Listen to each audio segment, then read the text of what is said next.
Good evening. Welcome to the June 24th Village Board work session, and we will also be having a special session this evening. We are just having a couple of technical difficulties getting everybody on, so I will tap dance for a moment as I wait for some of my colleagues to join us. But I do see that, did I see Trustee Lopez is there and Trustee Quesada? Do either of you have some announcements you'd like to kick us off with? You know, I never miss a chance to say hello. So I'll take advantage. Good evening, everyone. Good to see you. Last night, I was up with many folks watching the campaign results as they rolled in. And we may have other folks talking about the election in more detail, but generally what I'd like to say is from what I've been able to see and hear from folks in the community, things went pretty well here in Ossining. So we had early voting, and that went on for about a week before. We had regular voting, and it was really quite effective. The biggest observations that we've had, and we've had the clerk actually post some details about this, but one of the machines went down yesterday a little early on, and when there were only two machines, in one of the two locations, when if one goes down, that's 50% of your machines. And so the turnout was huge in Ossining. That was actually not true everywhere across the county or in other parts of the state. But in Ossining, we had a very strong showing, and I'm really glad to see that, because one of the most powerful things that we can do to exercise our voice is to vote. And we have some great candidates to vote for, and I'm really happy that folks got out there and voted. We are still waiting because there's 8 days before the county will start counting the votes that were sent in through mail. And so those mail-in ballots, unfortunately, mean that we'll have to wait a little bit to get the final results. But the way that things are trending for Congress, we have Mondaire Jones, who has a very strong showing. He's somebody that I've been personally very excited about. And one of the things that has blown my mind, that just goes to show where we are as a county and as a state, everywhere in the Hudson Valley, should Mondaire be elected in the primary and then in the general, everywhere, every representative we have in the Hudson Valley will be Black, gay, or both. And that's unbelievable. What an achievement. That would be great. So really happy to see that. Some of the other races are, there's a little bit less clarity around them, so we're still waiting to get those results. Once those are in, I'll be happy to read those out and congratulate those folks. Always grateful for people serving our community. Number two is census. So when I used to teach, I taught English, both middle school and high school. And when I would teach kids about writing, one of the things that I would often point to when trying to develop a plot that was really compelling was that a plot is like a piece of string or a piece of floss. The longer the piece of floss, the harder it is in order to keep the tension. So if you have a very long story, it can be hard to keep the tension the whole time. And that's what the census is like, because the census started and you might have heard about it and forgotten about it and heard, and it's still happening. Yeah, it's still happening. It's kind of hard sometimes to keep the tension across that long string. And so because we still have a little bit, and now we're going to start actually moving to the phase where instead of knocking on people's doors and counting them the way that we usually would because of coronavirus, instead we will be putting door hangs on the doors of people that have not responded, and hoping that that is able to cause them to respond. We're real close to 60%. What I would love to see is for us to blast past that 60%, blast past the 10 years ago count and get it. I want us to be number one. Why? Because it's money for our community. It's super, super important. The last thing that I will say is that we're now moving into new phases of the reopening. And I know that a village manager will have more details on that. But one of the things that I'm grateful for is that the community here has really shown up when it comes to reopening, really wanting to support our local businesses. The thing that I will emphasize is having as much patience and grace with us as a village as possible as we navigate this very weird circumstance, recognizing that we are doing the best we can where we are with what we have. This is a far from ideal situation. And for the people that are not able to fully live their best life because of coronavirus, particularly business owners, I empathize. I really, really do. And whatever I can do to be helpful, I will do, recognizing that we have some natural constraints given where we are. But we move forward. We are Austining, and so we will not stop. We will continue to move forward, and just happy to see everyone again. Great. Thank you, Trustee Lopez. Trustee Levin or Trustee Quesada, do you have any comments you want to share with us at this time? And have we heard, I know Trustee Fritchie was struggling a little bit to get on. Jaime, have you heard from him? Yes, I promoted him over 4 times. So it must be something with his connection. Okay. Okay. Well, I'm sure we'll figure it out. Every week is a new challenge, a new adventure. So Trustee Levin, I see you're unmuted, so welcome. Yeah, I got it. Oh, there you go. Thanks. Yeah, I had a little problem too, but apparently it's me. Happy June, I guess. We're getting near the end of June. I do want to bounce off what was already said, which is, yeah, we're opening up slowly but surely. Notice my short haircut, really short haircut. So yes, Maddi, it was at Shine, in fact. Everybody's excited. A woman came in after me. I think she was actually crying from happiness that, there's some normalcy.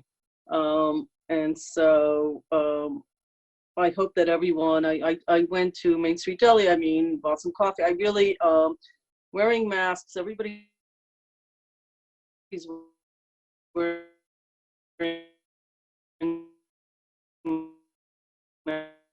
masks, which is pretty good. As much as we can. Order food out as we've been doing because they've been, oh, sorry. Okay. No, but you're back on now. You're back on now. I just okay. In short, that's sort of a hint from Apple that I'm talking too much. So I hope everybody's going out there and supporting local businesses. I think it's great. We're still sort of coming to an end of June is Pride Month. There are some activities still happening virtually. I hope people are participating in that. I think it's great. Austining has always been on the forefront of, being very supportive on Pride Month. It was a pleasure for me personally to go down to the waterfront on Friday for Juneteenth. Really a shout out to Joy Chirac Cole for the wonderful presentation she did on the history of Juneteenth. Look, every time I'm down on the waterfront, I just think it's like the most beautiful place in the Hudson Valley. It was just great. People were great. Sunset was great. The music was great. If you have an opportunity, we're going to talk for sure about people that ask me, what are we doing for next year? And the answer for me is 100%.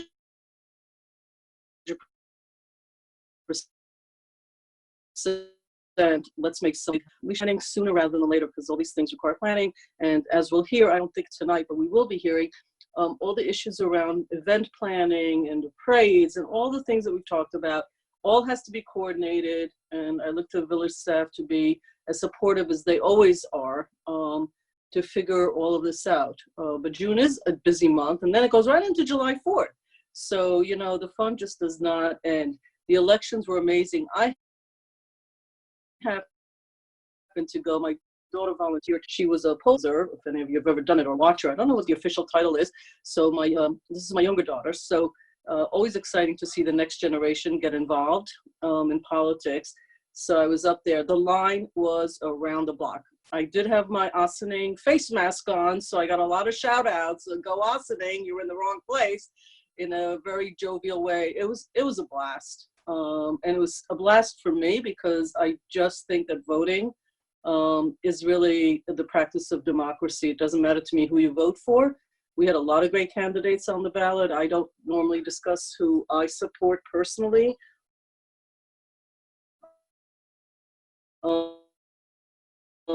In this election on. And so thanks to everyone. The votes are just such a big part of what our democracy is about. And, I think that it made me very proud, actually. So I'm very excited about our future because it's been a tough few months, and June sort of got me a little bit more thrilled. Lastly, please, please, please stay on top of what's going on in the community center and the camps. Every day is a changing environment with new information about how camps might be opening. Maybe the village manager will be discussing it more, literally every day. So kudos to the staff for trying to stay on top and navigate and trying to offer as much as they can for the families with young children and teenagers and who all need a respite from each other. All those folks concerned, and the use of our parks in its best way. So thank you. And looking forward, next great event, July 4th, yay. One of my favorite holidays, so thank you. That was it for me, Mayor. Any other trustees with comments? Announcements? Stuff, I can't see everybody at the moment, so let's see. Have we gotten Bob on yet? Okay, so Manny, you're good? Yes, actually, you know what? Might as well. Let's do this. I don't want to take the thunder from my colleague Lopez in here, but I guess why not? Sure. Once in a blue moon, I get the chance to do that. So I actually want to thank Jaime Hoffman and Maddi. Actually, they helped me out and get in touch with one of the people that's been working here in Austin in our community for the Sense, Westchester County since 2020. His name is Uriberto Contreras. And I reached out to him and I actually had a very good conversation with him yesterday. He was a very busy person. He's actually all over the county, everywhere. He works 7 days a week, 24/7 for what he expressed. So I'm actually trying to coordinate with him and a couple of the groups and try to give a little bit of that push that my colleague's been doing for the past several months now, just to help our community understand what we could be missing out if all of us do not participate on an event like this. It will take us another 10 years from now to kind of see the effects if we don't act now. So there's more to come. I'm still coordinating some of the stuff with him this week. I know he was doing a couple of stuff this week in New Rochelle, and I was glad to see he's actually original from he lives in New Rochelle, originally from Mexico, and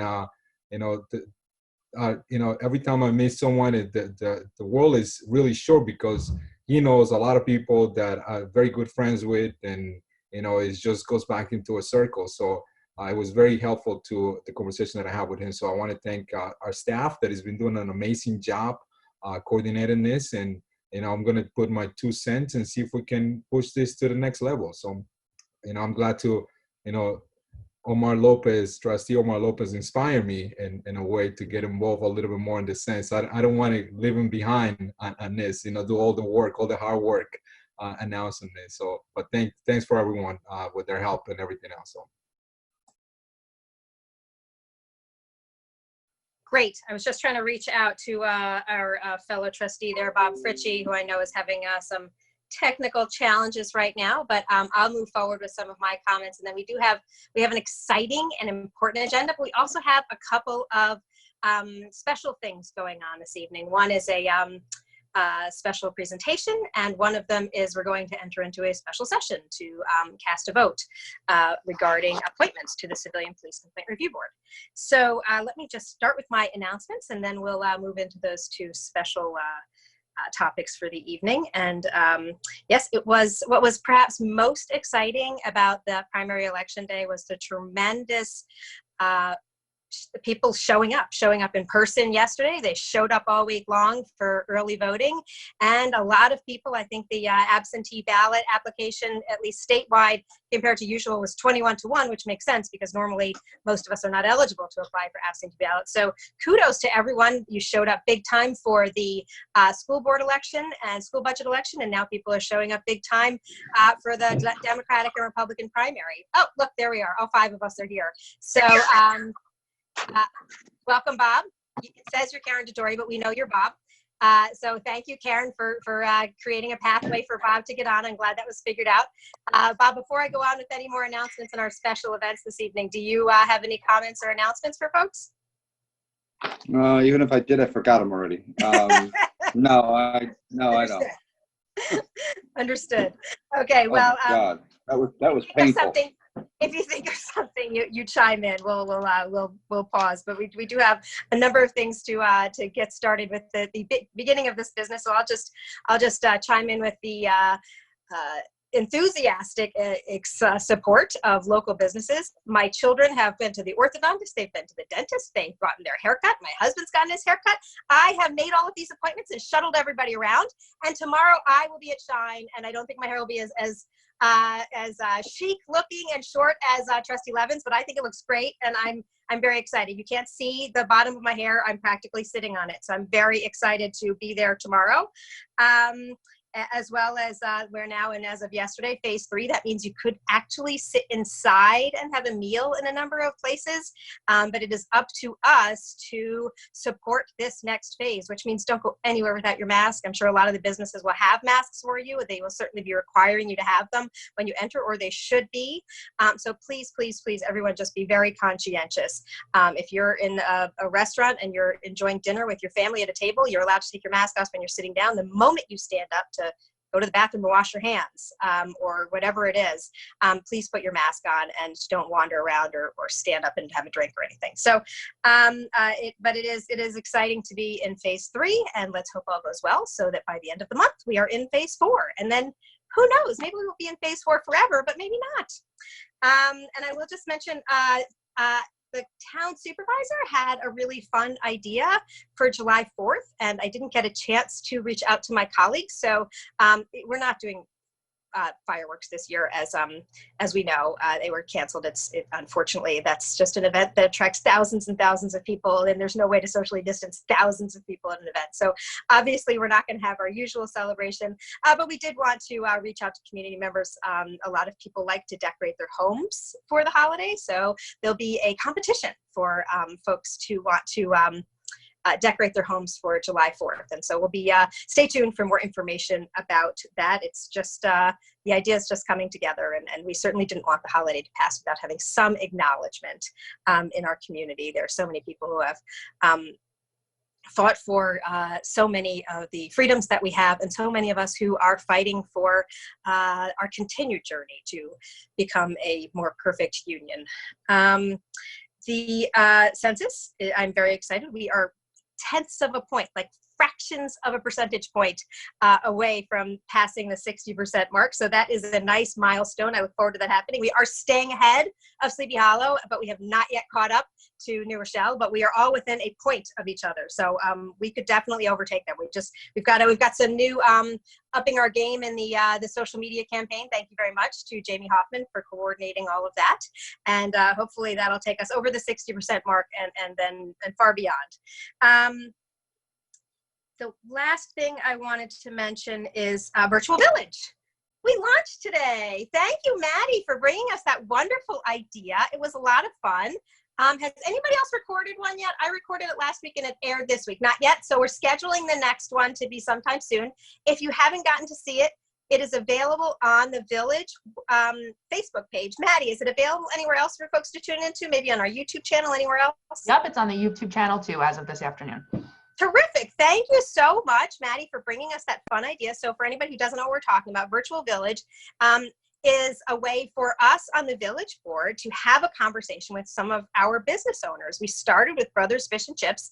Elmer is one of our very social media savvy business owners. He prepared a delicious shrimp dish for us while we talked about all of his experience opening a business, being a business owner right now at this time, and his absolute love for cooking. And he actually explained that he just owns a business so that he can have fun in the kitchen, and his passion and joy for cooking really showed through. And you can get a really fun recipe if you watch it. So check it out on our YouTube channel or on the Village Facebook page. And I look forward to seeing a variety of other businesses that my colleagues on the board and I are going to be interviewing and hopefully releasing these as they come out. And we'll see how it goes. So Maddi, thank you so much for bringing that idea and for spearheading it and working with, I know there were other people on the team that made it happen. So thank you so much for leading that effort. It's a fun way to highlight some of the terrific businesses we have here. And we'll just see where it goes. It's also on the website as well. Great. Thank you very much. Thank you very much. I'd love to see if it could be broadcast on television. I don't know if that was decided, but you can tell me that offline where we stand with that. It's not happening yet. Okay, so as I mentioned, as people were still getting on, there's a couple of things we need to talk about today that are very special before we get to our very interesting and exciting agenda. I'm especially excited to talk about parking. That's coming up. Stay tuned. But first, my fellow board members and I would like to present a proclamation to our dear friend and colleague who is officially retiring next week, Mr. Thomas Warren.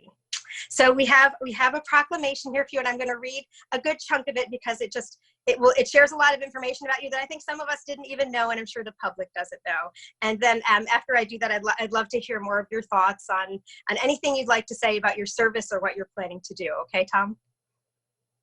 Okay. So on May 5th, 2008, Thomas Warren was hired as the village treasurer. He also serves as comptroller for the town of Ossining. Over the years, Tom has diligently performed his duties for both village and town, always keeping an eye on the bottom line and making sure that we are fiscally sound.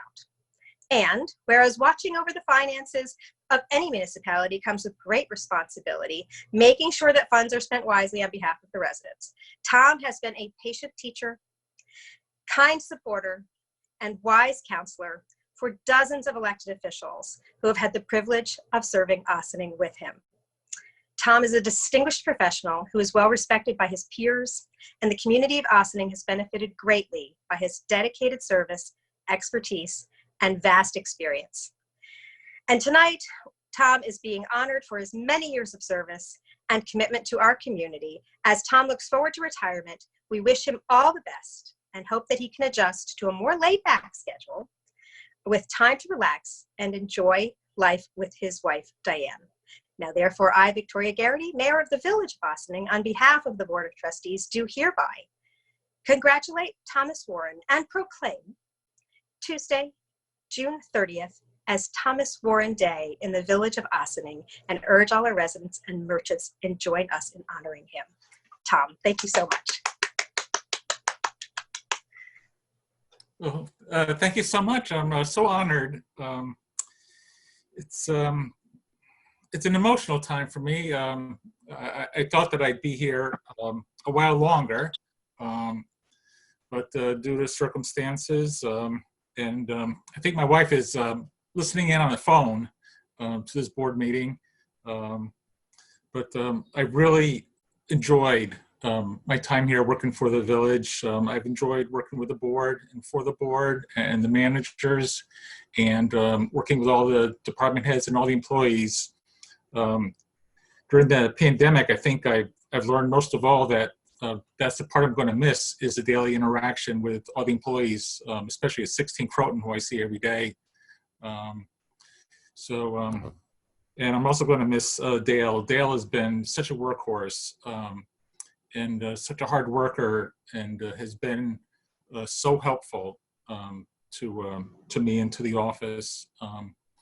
And I'm looking forward to helping Dale out however I can after I leave. And I wish her the best, and everybody else. I really enjoyed my time here. And in fact, from what I understand, I'm the longest tenured appointed village treasurer in the village's history. So I'm going to enjoy that until such time as Dale catches up and passes me.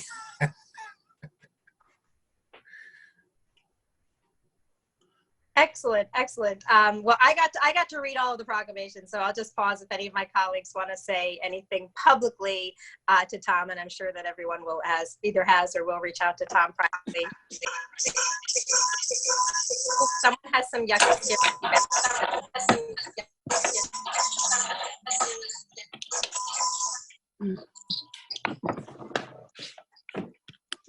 Hi, are you guys hearing an echo from me? We did.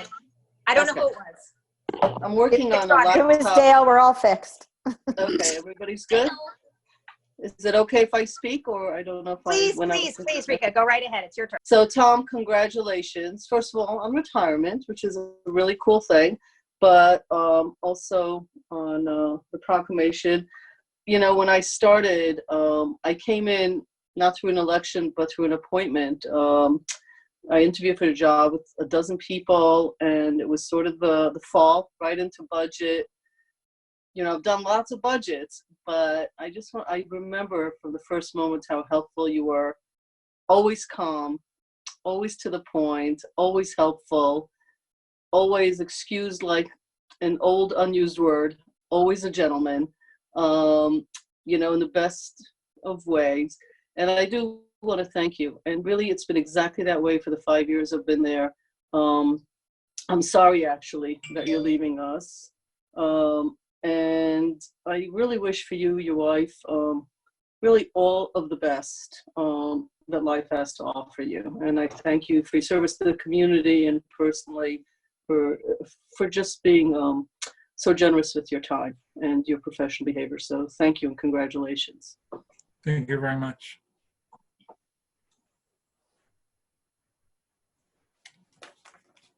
If I may, Mayor.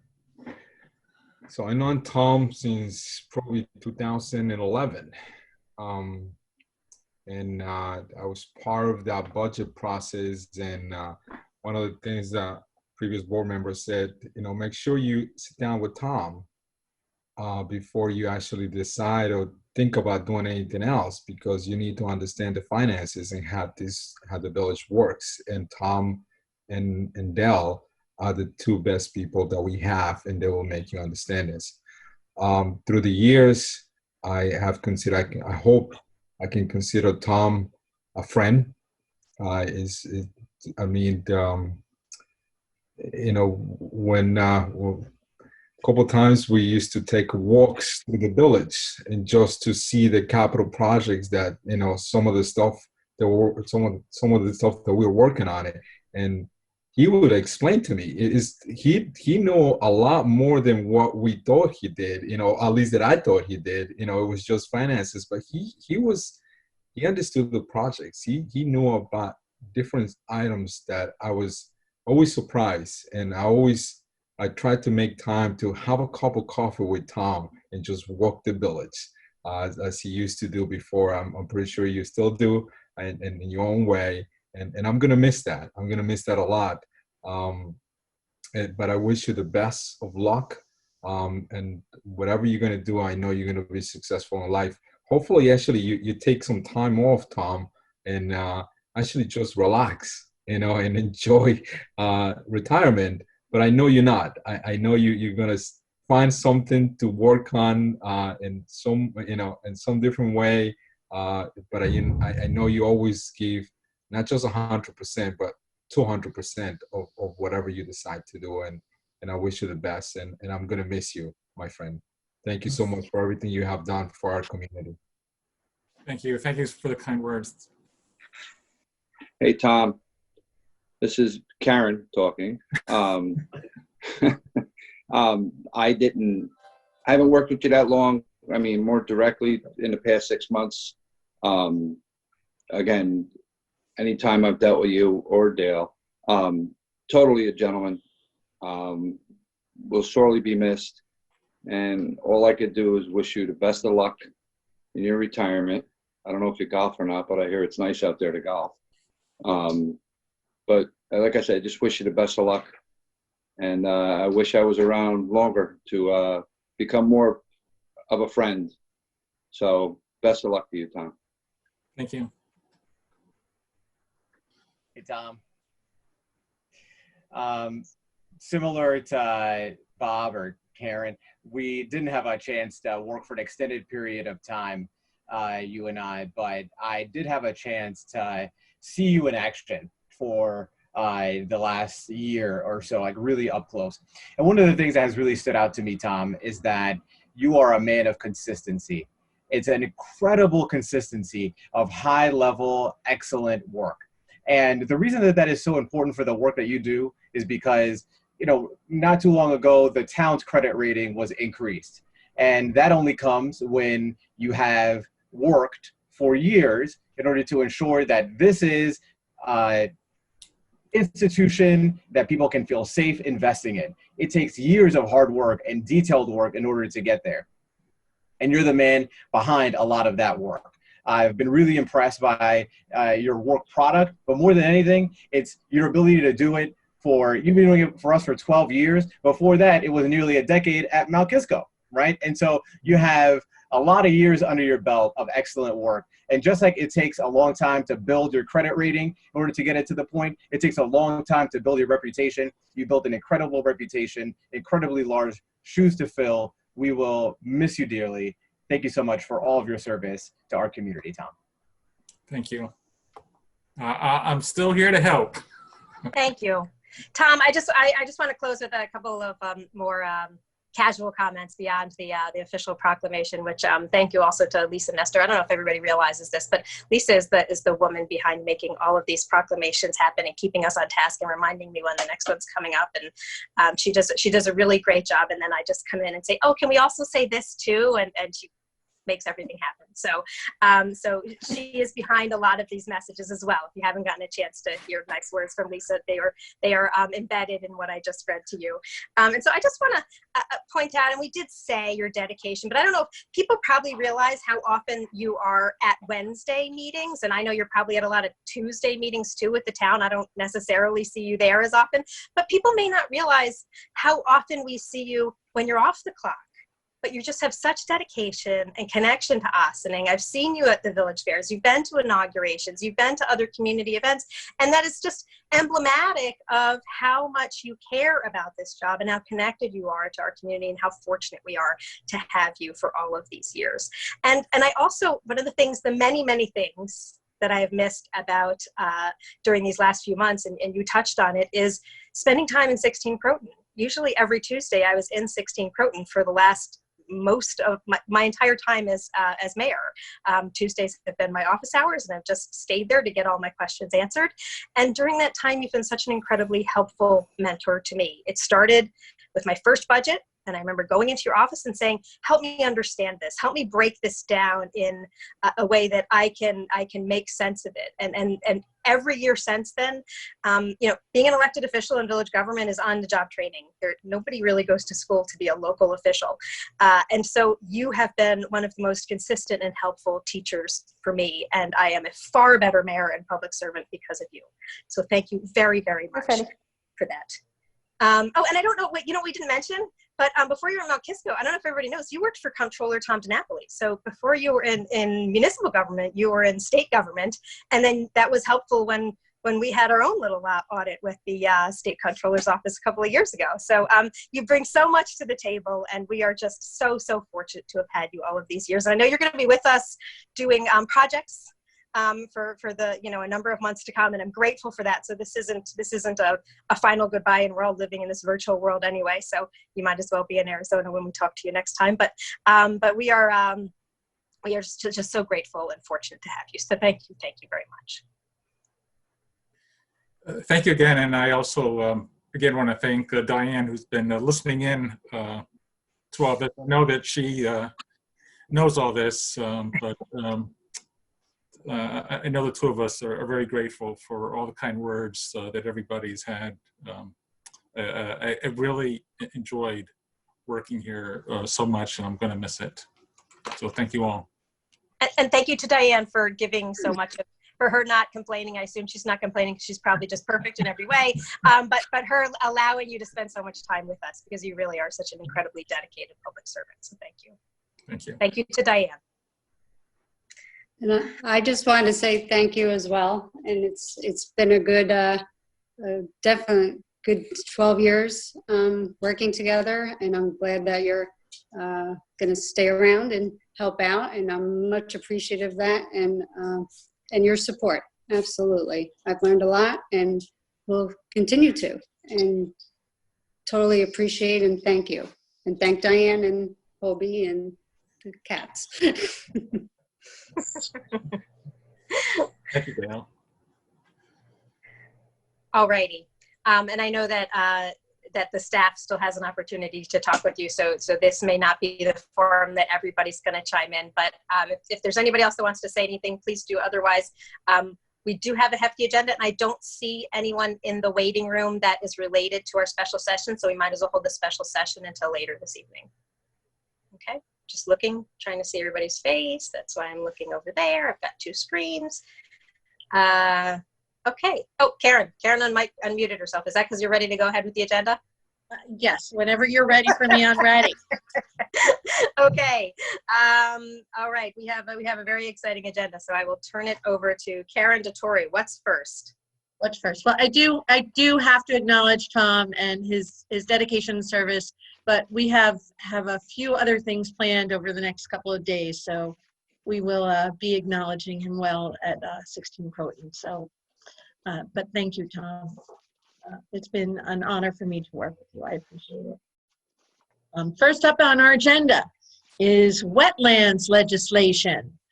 As you know, for the past several weeks, we have been talking about, well, wetlands ordinance, and that is an involved process. It has required a tremendous amount of work on behalf of our staff, our land use council, our village engineers, and I would like to turn this over to our Director of Planning, Jaime Martinez, to bring you up to date with where we are right now. And we are very close. We're getting very close to having a wetlands ordinance. So. Hello, everybody. Hello, Mayor and Board of Trustees. Thank you so much for, again, for giving me the time to come here today and talk a little bit about this. So the good news is we are pretty close to having some a final red line of the text, and we expect by next Tuesday we'll have that final red line that is going to come to you for review. And at that point on Wednesday, you're going to be able to start into the seeker process.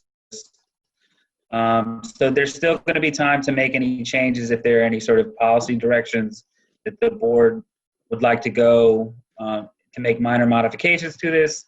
There'll be the opportunity to actually refer it out to the planning board, who's going to have to do the bulk of the heavy lifting on this, to review the legislation, as well as to the EAC to provide them an opportunity to give any last comments if they have them, while we go through the preparation of the EAF. And then there's going to be, once that's done, we'll be able to present the final legislation and set up a public hearing. But I will let Stuart talk a little bit about the timeline specifics, because he prepared a very detailed memo, which I believe he sent out to all of you to talk about. Thank you, Jaime. Good evening, Mayor, members of the board. From the seeker perspective, the board can vote by resolution to declare itself as lead agency. There is no requirement for a notice of intent to be lead agency, because by code, the only entity that can be the lead agency for such a statutory change is the Board of Trustees. We would also recommend that in that resolution, the board declare this as a type 1 action. As I explained in my memo, there are 3 different types of actions: type 1, type 2, and unlisted. Type 2 are categorically exempt from this, not fit into the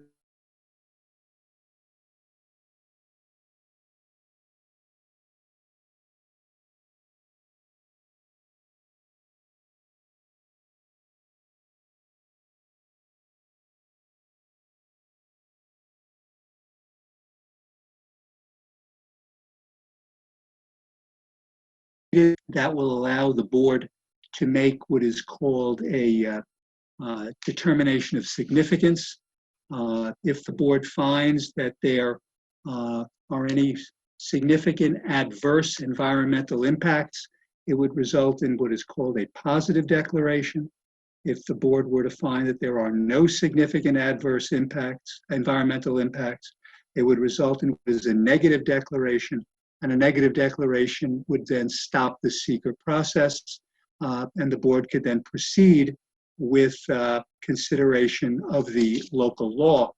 If there was a positive declaration, it would then trigger the requirement for a scoping process, followed by the preparation of an environmental impact statement.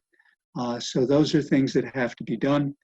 There is no timeline in the regulations for when the long form environmental assessment form is to be done, but it does require a good deal of work by planning, probably with some input from outside consultants. So that is necessary, so to provide you with a full document so you can make a decision. During this process, various interested agencies will be kept involved and will be kept in the loop, so to speak. That would include our land use boards, particularly planning, zoning, and environmental advisory. It will involve, most likely, county planning will be notified. There may be some state agencies notified. The school district will be notified, and they'll be invited to opine and provide any comments.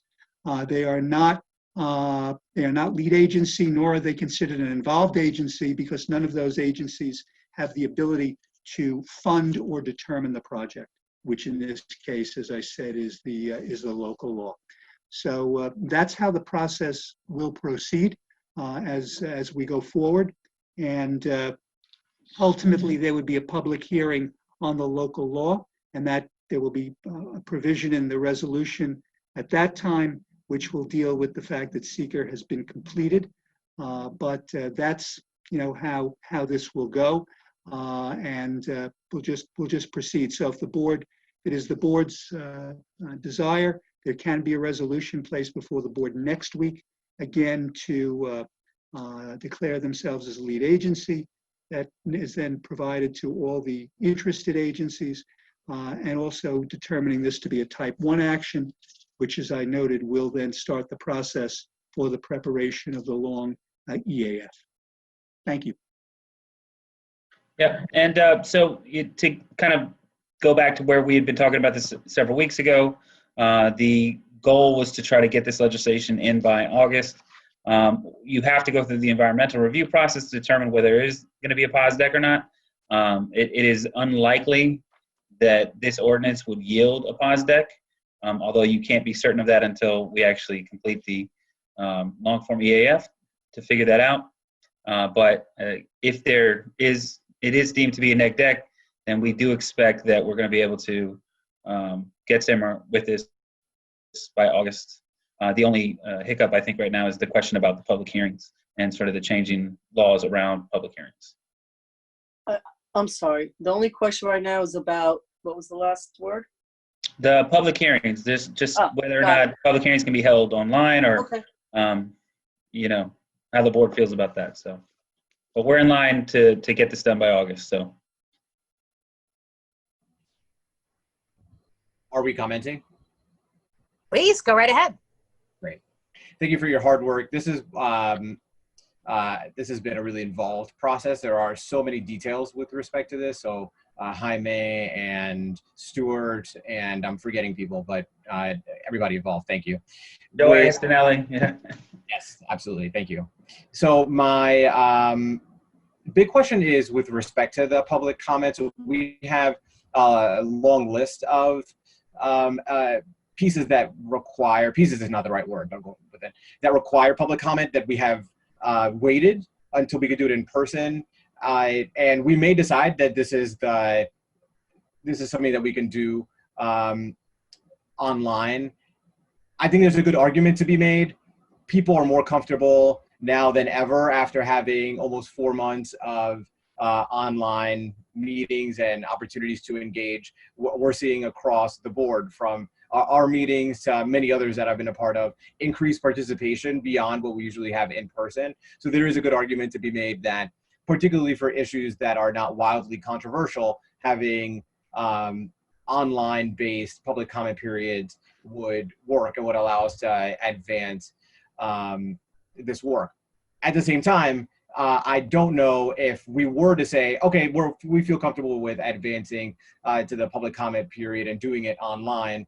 How does this fit with respect to the other priorities that we have on the list? Do we want to do this because it's in front of us right now, or do we want to take a look at everything holistically and stagger it in a way that makes sense? And even when we do that, it may still make sense for us to do this now, as opposed to later. But that's the biggest question that I have. I don't feel particularly strongly about whether read or not, but I would love to hear your thoughts. I would highly recommend that the board move forward with starting the secret process next week. It doesn't tie you to any sort of timeline for the review of the legislation itself. You can sort of advance the legislation as slowly or as quickly as you desire. All it does is it allows you to begin the process formally of reviewing seeker. So you have to sort of get past the starting line right now, and next week is essentially the starting line. The final period is really what, after the public hearing is done, and the board takes a vote on the final text of the legislation. So I think though, Omar, if I heard you correctly, the second part of your statement is, how do we want to prioritize and timeline out all the public hearings that we're going, as soon as the doors are physically open, how does the board want to manage that? If it's not controversial, we know we can do it virtually. Is that, I'm sort of recapping because I want to check in with you that I heard your commentary correctly. You got it loud and clear. Okay, so I think this is an important thing to discuss, as we do have lots going on, and some, I've been thinking about it myself, about the virtual, which, as you said, I was on a virtual call the other day. I think there were over 500 people on it. Very smooth, two hosts. Really, it's unbelievable. I'm almost wondering why we should go back to actual physical meetings. And the presentations that took about 20 minutes each were so clearly seen by each of us on our, whether it's laptop or iPhone, that you never get really in these rooms that we sit in, and the volume, everything. I mean, actually was a superior quality than what we sometimes have live. So I think that also becomes a conversation. So I don't know how everybody else feels about it. And thank you, Jaime. I think going forward next week, I'm in, as everybody I think knows, in support of this. I know that you've asked Jaime, the EHC, for their input as well, which I very much appreciate. It's a real asset to our community, that committee, as are all of our volunteer committees. So I'm in support of moving forward for next week. And the second part B is, so what do we want to do with public hearings?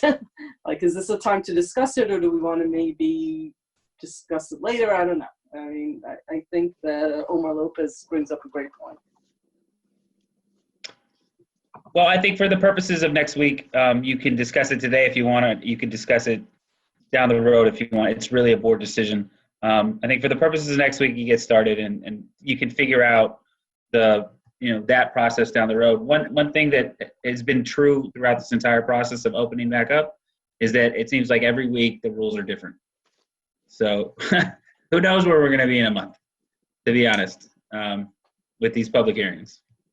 Right. So I just want to there's a couple of conversations that are going on right here. So next week, what we're talking about doing is not holding a public hearing, but rather just declaring the Board of Trustees the lead agency and beginning to embark on the environmental review process, which will then give us something to consider as we before we can have any legislation to vote on. So hopefully by the time we're ready to potentially hold any hearings, any public hearings on the proposed legislation, and we have some legislation that we all feel really good about, and we've gotten feedback from all of the interested agencies that Stuart identified for us earlier, the land use boards, other organizations in the community, and county planning, state, the school district, and hearing from them and asking for their opinions. At that point, we should have continued this conversation that Trustee Levin was just referencing, which is, what do our meetings look like in the next stage? Are we going to be having some sort of hybrid? I mean, ideally, as we've noted, these virtual meetings can sometimes have a lot of benefits, especially for work sessions where we're not voting on things and the public is not showing up in person to be heard. And the reason we're allowed to have the legislative sessions where we vote right now, and Stuart will clarify if I misspeak, is because we have this executive order that allows for these virtual meetings to take place as they have been since March. So there are things that we can vote on, and you see that we vote every week on things. The advice is not to have public hearings in this forum of things that are controversial. And there's good reason for that, because while we are seeing an increase in participation and some really wonderful opportunities to have more experts, more of our staff present for more of these meetings. I mean, I know that Jaime loves being with us every single Wednesday, but if we were asking him to come from his home, leave his family every single Wednesday to talk with us about the latest development in wetlands, we probably wouldn't get to see so much of him. So maybe he'd prefer that. But I prefer being able to. You get, if you want me in person or you want me on Zoom, I'm here. So. I'm using you as an example because we're talking about wetlands right now. But the reality is we do really benefit from having the insight of experts, whether it's our professional staff or it's consultants we're working with, or anybody in whatever field that we're talking about. The virtual meetings, particularly for work sessions, work really well. And that was something actually Trustee Levin and I were talking about earlier today. And maybe you will continue this beyond the requirement. When it comes to having in-person meetings, at some point the governor might say, yeah, enough is enough, people. Go back and sit in the room. You can't vote online. But I don't think that's going to happen too soon. It'll be up to us to decide when we're able to come up with some sort of hybrid where we might be in a room. Maybe we still have a screen available so that people are able to see things in this much more viewer-friendly way, the way we all are right now on our computers. But some people are not computer savvy. Some people can't get on a computer the same way that other people aren't able to get out to a meeting. So ideally, we'll have the benefit of all avenues for people to be able to comment and for us to be able to hear them. And so that's something that I hope we're going to be able to navigate and be open to coming up with what is the best path forward so that the community can really be heard in whatever pathway is accessible to them.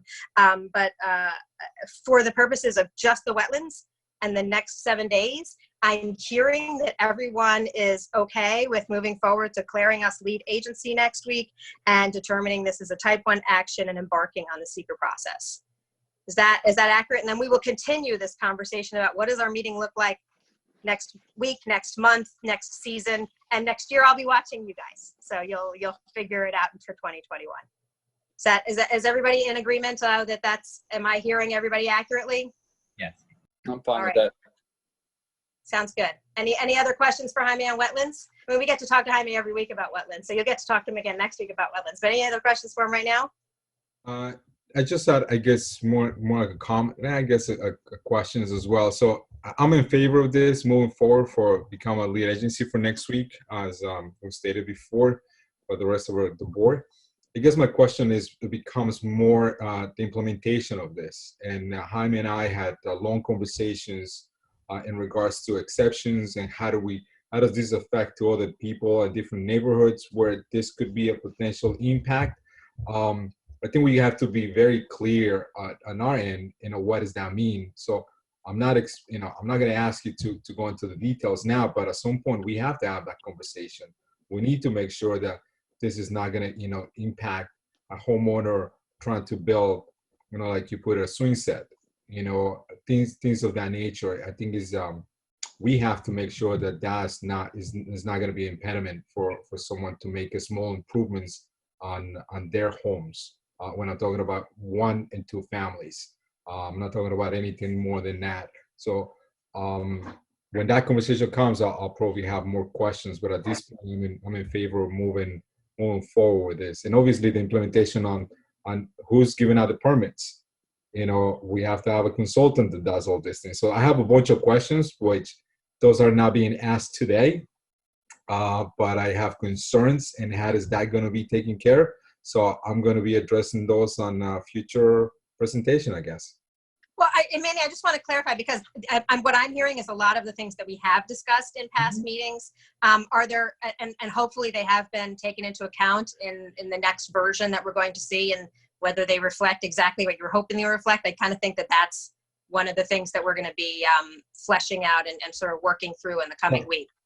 Yeah, so there, there have been changes. Obviously, that's why we're going to be providing you with a redlined copy of those changes. So a lot of the questions that you're alluding to really are going to be somewhat defined in that. At the same time, there are a few remaining policy questions. And so there's going to be a set of questions that's going to get sent to you, either by Stuart or by Land Use Council, the outside Land Use Council, asking you to weigh in on those particular pieces. But we did need to kind of internally come up with what we thought was the best approach that sort of threaded the needle between the varied levels of concerns. And at this point, we're going to present what it is, and if there are changes that the board recommends, then we'll make those changes as we're going through the EAF process. If I could just make a request on this, because it has gone, and Jaime, thank you again, because you and I also spoke about the single family homes and all that, so I really appreciate that. If I could ask, though, that it be sent to us at least 24 hours in advance. It's really difficult to get things on the same day that are this intricate and involve content on the same day as the legislative session. So you could do that, or even sooner than that would be even more appreciated. Yes, it has. I've been told that I can guarantee you will come in on Tuesday at the latest. I have requested that it come in earlier than that. There's some, there's our Land Use Council who has a boss who needs to also take a look at it.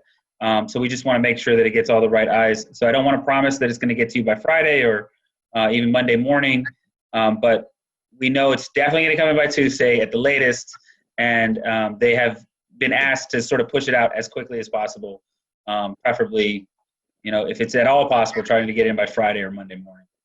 Great. Okay, before then I think we're done with that, and I just want to chime in before we go to parking. Are we going to move on to the next item, or we're all good on wetlands? Then I'm very excited to talk about parking. I just want to let folks know, if you're following along at home, we have 2 items on parking, and then we added an item that's not online yet, which is we're going to just we talked about, we're in phase 3, and you can actually dine indoors, and then outdoor dining is something we've talked about and the staff has been working on, and partnering with local businesses a lot in recent weeks. And Trustee Quesada had suggested that we have another conversation. Thank you, Manager Dettori, for following up with an email with a lot of information about all the staff has been considering and using as your guide in working with businesses. So we'll get to that after parking. And then we talk bigger picture and where are we with all of the ongoing projects and priorities that we started off this year thinking we were going to undertake, and then the staff has been working 23 hours a day on all of those things and everything else that's been coming our way every day. So thank you to my colleagues. Trustee Lopez was the one who first said, hey, we just want to make sure everybody's on the same page with what our priorities are, and if anything's going to get knocked off, that we sort of are all in sync with what we think should be the top priorities, because we realize there's an awful lot on everybody's plate, and it's also just a nice time to touch base. We're at the mid-year mark to sort of see where we are with so many projects, and it's kind of amazing that so many of them are still on course where they are. So thank you for that, and I will now turn it over to Village Manager Dettori and Maddi for the exciting update on parking. Thank you, Mayor. Now that we have a lot of fanfare on the parking, this is really focused on our metering system and what we want to do in the short term to upgrade our metering system, our parking metering system. And we are presenting this because we will need to bond for this, and we have to bond this summer. So we want to make sure that we get this in as a capital project and get the resolution in so that we can bond for it. It is part of a larger, more expansive parking initiative that involves parking transportation studies and also possibly refiguring of redesign of Route 9, which I'll talk about when we talk about the status of our projects. But with that, I will hand it over to Assistant Village Manager Maddi Zachacz. A lot of work has gone into this, and she will tell you all about it. Thank you, Karen. Good evening, Mayor, members of the board. So as Manager Dettori introduced, I'm here tonight to talk about our recommendations for upgrading our parking metering system. which does have some components that are also related to permitting and enforcement. And because of that, I am also joined tonight by Chief Sylvester and Clerk Donnelly, who have been working hand in hand with me on this project, as they are experts in both of those fields as well. I am going to share my screen. And I am also going to encourage the chief and Sue. Jaime, I can't share when you have a chance. I'm going to encourage them to jump in if there's any areas that they want to clarify or embellish, certainly. But I'm going to ask if we can hold questions until the end, just because I'm going to be looking at the screen and not at you guys.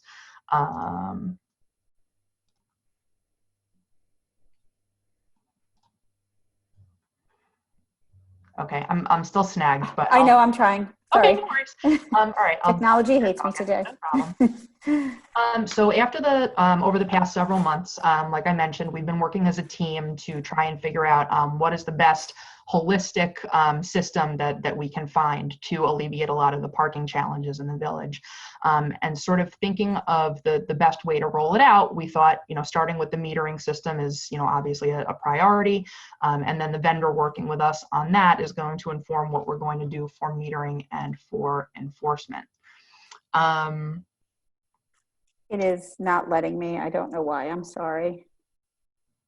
Do you want to send it to me really quick and I'll pull it up for you? I'm sorry. It's in Prezi, so I don't know if I can. Okay. All right. I mean, I can just talk through it until such time as, if that's okay with them. Give me a minute. I'm trying to figure it out. Okay. Do we maybe want to move and have a discussion about the bond resolution first? Or is that problematic? We could talk about outdoor dining. You could move that up. I'd hate for you to miss the graphic effect of the presentation that Maddi put together, because it does, I really think, help illuminate what we're doing. If After my whole big spiel about how great technology is, well, we've been on a roll. We've been doing pretty good. This happens in real life too occasionally. So if you'd like, I can bring you up to speed on the issue of outdoor dining and what we're doing, and conversations we've had with restaurants and business owners and everything. We're sort of juggling to help people adjust to stage 3. Would that be okay? Okay, getting a thumbs up. Okay, yeah, that looks good to me. Okay, so we have this is a really, really challenging time because it's warm. Everybody wants to get out. Everybody's been cooped up, and we want to. We love to have people out. It's great, and we want people to patronize our restaurants and our businesses. And now that everything's starting to open, we want to encourage business. But we also have a challenge because we're still in the midst of a pandemic. We still have to maintain social distancing, and that's put some barriers on what we've done. So what we've tried to do is, for outdoor dining specifically, there's a few things that we have to do. For sidewalk dining in particular, where we have to have at least a 6-foot clearance to allow for pedestrians to cross or to pass the dining area. That's way wider than any of our current streets. So we've been able to, where we can, and to be honest, sometimes it's just not even feasible. We had some problems with the restaurant today because of tree wells and parking meters. So it was almost impossible. We had to really do a lot of work to figure out how they could get even a few tables out. But we have spoken to the restaurants, and most of them are doing pretty well. We've talked with them about doing other things. We know that certain communities are closing their streets. We have other things that people are doing depending on where they are and how many restaurants are there. What we found is that, at least for now, that the closing the streets wasn't a huge desire. There may be some interest in doing it on the Barlow block, the lower part of Main Street, maybe one day a week, but most of the restaurants are relying heavily on delivery businesses and takeout, and that will impact that. So the other thing that we noticed is that, or the challenge that we have is that we have a pretty diffuse business landscape, and if we were to open parts of the street, it would really benefit a very few amount of restaurants, and we really can't do something. It would be virtually impossible to do things like that on Croton Avenue or other parts of the village. So that's been a little bit of a challenge. You know, Jaime went and met with some of the restaurants yesterday, and Jaime, I don't know if you want to just give like a brief overview of some of your conversations. Yeah, so I spoke to 6 businesses yesterday, and I think that, you know, one of the things that we tend to get caught up in is trying to come up with solutions that work for restaurants, and we sometimes don't think about the impacts that they can have on other businesses that have a different sort of process, right? So if you go to a restaurant, then you're going to sit there for an hour and a half, 2 hours, sometimes more. And so the restaurants that benefit most from that are the ones that need people to sit around and drink, right? So if you're a quick food service business, you need a high turnover on the parking because you need to ensure that people can kind of get in and get out. If you're a barber, you know, somebody might sit there for 2, 3, 4 hours waiting online to get a haircut, or you know, sometimes just, you know, hanging out at the barbershop. If you're a coffee shop, then you're depending on people coming in for 5 minutes. And so everybody has different needs. Which is why it was really important that I go and speak to as many as I could. So I went and spoke to 6 different stores on Main Street the other day. I spoke to the barbershop that's next to the Turkish restaurant. I spoke to the Turkish restaurant. I spoke to First Village Coffee. I spoke to Belita, who sells like, I don't know how to describe it. It looks like Pier 1 Imports kind of. Home goods. Yeah, home goods. I spoke to Rim Plumbing, and I spoke to Vaza, the salon, and everybody had kind of different needs, right? So when I spoke to Malika, the Turkish restaurant, they stated that, you know, their takeout business had grown so much that when they first implemented the few spaces out front, their kitchen was at capacity, so they couldn't handle any more than the spaces out front combined with the sales that they're making in takeout. So they didn't really need a whole lot of more space. When I spoke to Doka said, of course, you know, I'll bring 200 people here if you let me. So they had a different opinion. When I spoke to Rim, the plumbing supply stop, they said that they were, you know, they just needed to make sure that their customers could get in. For them, you know, their volume of customers can be anywhere from 15 to 30 people, but, you know, one job can produce $20,000 and all the other jobs can produce almost nothing. So it's just important that their customers have the ability to get in, because if they can't park, they're going to go somewhere else. Vaza Salon said that, you know, parking isn't really a big issue. People come, they find parking, and they'll walk. They're comfortable walking. And then, you know, of course, the other barbershop that's right next to Malika had a totally different impression. They were like, half of my barbers have disappeared. They've lost all of them, so they don't even have anybody to fill the seats right now because of the pandemic. People have left. Either they've just left the area and they've totally disappeared. You can't find them. So his business is really slow. And of course, Village Coffee notably told me that this past Saturday, I guess because everything's opened up and there was a farmer's market, he had the best day he's ever had. He had like record number of sales on that day, which was really interesting to hear. So everybody kind of has different needs. You know, Malika doesn't want any more spaces. Doka wants more spaces, but is happy to be able to start bringing people inside. And First Village, even though they can now bring people inside, does not want to yet bring people inside because he's concerned about people sitting around inside all day long. So he's comfortable with the way it's working for him now.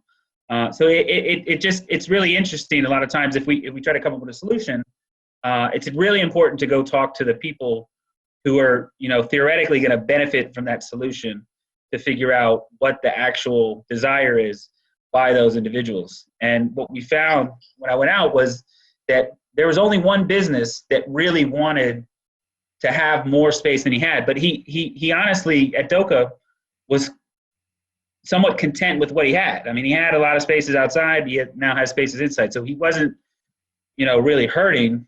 And he said he's only busy on like Friday nights and Saturdays. So Those one are of his, the like, other, oh, I'm sorry, Jaime. Yeah, that's it. Yeah, no, I'm sorry, I didn't mean to interrupt. One of the things we also talked about, and we've talked to businesses about this, we also have looked into different things on our side. So we've talked about what we can do. So we have a couple of other issues. We don't have the conventional Jersey barriers that are really meant for traffic diversion. They're quite expensive, and they're between $500 and $700 per 10-foot length, and they are almost impossible to get right now. So we estimate that just to do what we're doing now, plus like pretty much every day we get 2 or 3 more restaurants. Some require diversion, some don't, but that could be easily $10,000 if we were even able to get them. At this point, we don't think we would be able to get them in a time that would make sense because we really need them now. So it's hard to do things that are aesthetically more pleasing because we just don't have those resources to create those diversions. That's not what we typically use when we're doing a street closing or emergency closing. We did also at one point talk about setting up a more restaurant-like atmosphere in Market Square. So the challenges for that is some of the restaurants, if we're talking about where people are being served there, that's a challenge for almost every restaurant on Main Street if they have to serve, because that actually requires more staff and more of a distance. It's a long way to, depending on where you're coming from, to bring your food there. And it's if we're putting that out to several different restaurants, or even if we're making that delivery Austin-wide, we're going to be very limited based on social distancing to how many people could be there. So it sort of, if we weren't in a pandemic, we could blow that out. In a pandemic, it's really challenging to make it worth it, to have enough volume there to make it worth the restaurants being able to hire the staff and do the extra work that they would need to fulfill that. The other thing is that while we want people to come out and dine, we really don't want to attract crowds and create places. This is a real balancing act that we're doing. We looked at that. The model we looked at was when we didn't think that we were going to be running summer programs, we did have some staff that could potentially do that. Setting up that kind of restaurant involves sanitizing tables. It would involve probably porta-johns. That is another expense that was relatively considerable if we were to take it on in terms of renting tables. You'd need a tent because that's a very sunny area, and you'd want to, if you're going to do that, you'd want to be able to make sure you could do it if it's a little rainy and things like that. So we did look at that. It didn't seem to be a huge desire of the restaurants. What we thought was a really easy fix is we put 3 picnic tables there. And that provides, if people go buy something and they want to sit there, we have some stationary tables that are already there, and now there's more picnic tables. So that does provide an area of seating without creating an expense or burden for anybody. But it does facilitate people walking around town, purchasing something, and if there's no seating, because seating is so limited at these businesses, they can go sit there. So these are things we're looking at. We're continuing to talk to the businesses as we go through this process. So we are keeping a close communication with as many people as we can. We are trying to also, we do have, some people have raised concerns about pedestrian access and making sure that, we do have a lot of strollers in Austin. We have a lot of people who shop with shopping carts. We have people who are handicapped and disabled who use walkers and wheelchairs. So that also is a concern. We really never thought about how big the tree wells are. They're quite large. So those are some of the things we're dealing with. We are trying to facilitate as much as we can on that end, to the degree that's possible, as village government. And again, taking into the consideration that there isn't a one size fits all for that. Virtually every business has a slightly different model, slightly different needs. So that's where we are right now.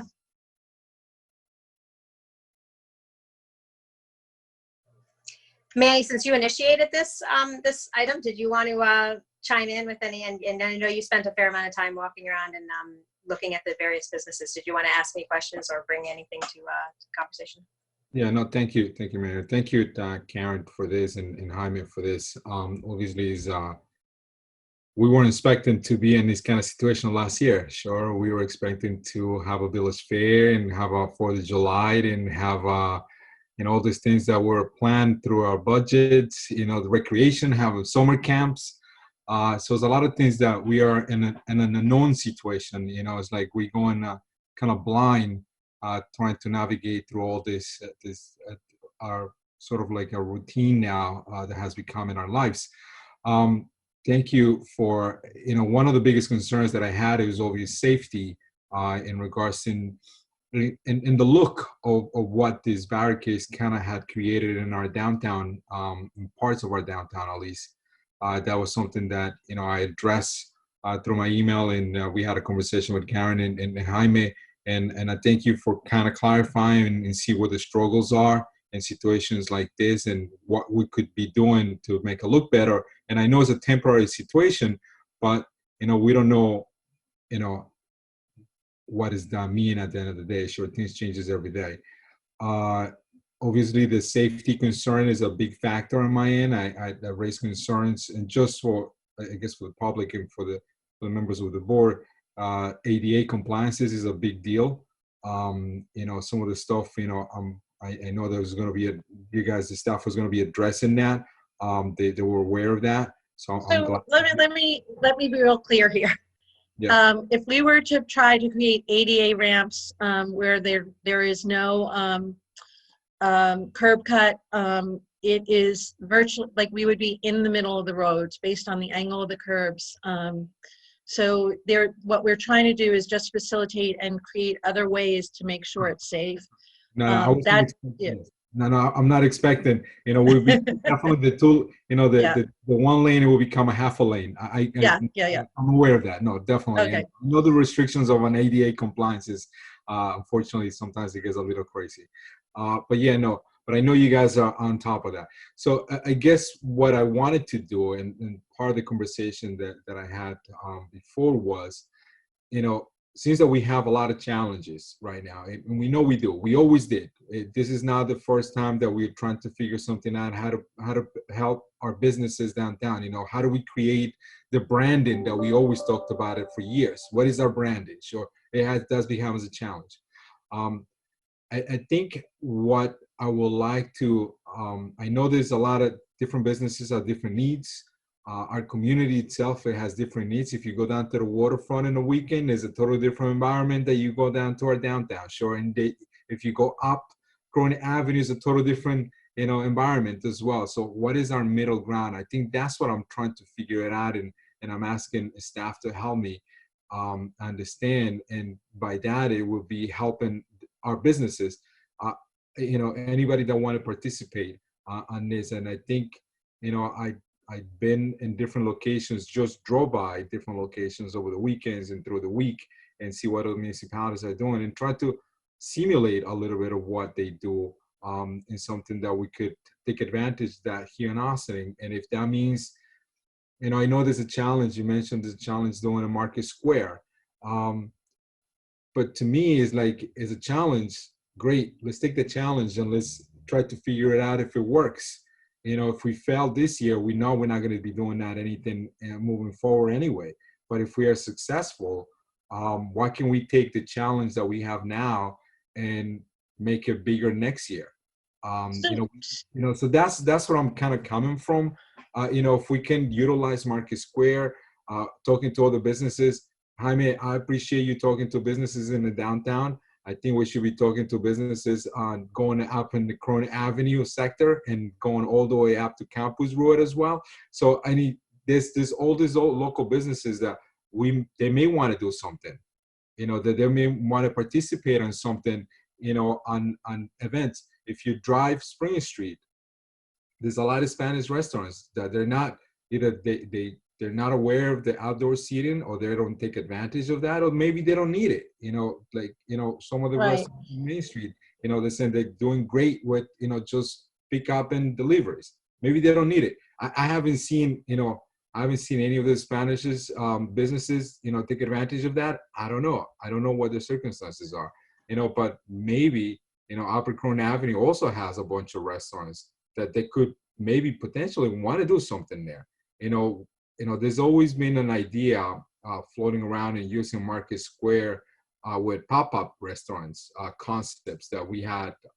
Yeah. Maybe we can take us, again, and believe me, I'm looking at numbers and what California is going through right now, what Florida did 2 weeks ago, what Texas is going through. I get the pandemic. I'm well aware of that. We're talking about masks 6 feet apart. Sanitation is a big deal. But the challenge that I think that we can take is, we can take this and minimize it on a small scale. And if it works, I think we can use that for next year. In regards to the barricades and things like that, again, that will be up to the board. I know we've been very vocal about how do we save the taxpayers' money on these events. How do we cut our budget? Because we know there's going to be something that something's going to happen next year that, how our budget is going to look like. I get all that stuff. I understand that. But if we invest a little bit of money in something like this, it's not like we are not going to be able to use the same barricades for something for next year. Sometimes we need those things. So it will be, I'm asking the board to kind of, I would like to hear also what the rest of the board members think. I know the struggles of the staff. I know the challenges, but I think if it's a way for us to help these local businesses that have been struggling for the past 3 months, like everybody else, we always thought, I will hate to start seeing empty storefronts again. I mean, we have fought so far to bring businesses into our downtown, to see how much work they have done for our community. I just think it's important for us to help out a little bit going forward, and how do we help them? That's sort of the challenge that we have. Sure. So I have a question. I agree with Manny. And Karen, my question is, the Jersey barriers that you're talking about, are these the concrete ones, or are these the Yodak style? These are the ones that are plastic that you fill with water, I believe. So I don't know that the concrete ones that I think that you need special equipment to move those too. I don't know. You just need a backhoe and a special hook that goes on the backhoe, and they just pinch it and pick it up. But they are heavy. But the Yodak ones were the one I was leaning towards. Yeah, so they're the ones, and I'm sure they're the ones because I think they're just easier to manage. If we're talking about I don't know all the I'm learning about Jersey barriers and the different kinds. So I just want to be clear too, because this ties into our bigger conversation about projects and objectives. What we're talking about here is not a small issue or an easy fix necessarily. Certainly, if we want to consider buying different types of barriers and everything, those are things that we can do. I will say that it's important to note in other communities where they're doing things in a more robust fashion. The restaurants are typically paying in. I believe in some of the communities where they're opening the streets, there's a fee to the restaurants for that. That would be something else. The chambers, business improvement districts, and other entities, LDCs are the ones who are organizing that. Our role as village government is somewhat limited in our ability as government to fund things that work for a relatively small portion of the larger, even the larger business community. So I just want to put this in perspective. I think that what we're really talking about long term, which we do not have, is an economic development strategy that really looks at what we can do in a more comprehensive way to help our businesses. So just putting that in context, because that's a little bit of a different thing. And when you're talking about pop-up shops and things like that, there may be things that we can do now, but really it's incumbent on the businesses to come up with that. And it really has to be generated, to Jaime's point, by the needs of what the businesses want. And we can do more research, and through the comprehensive plan, through our economic development chapter, we're looking at those things. But you know, from a project management standpoint, this undertaking to do it well and to do it comprehensively is actually quite a large project. Just one point.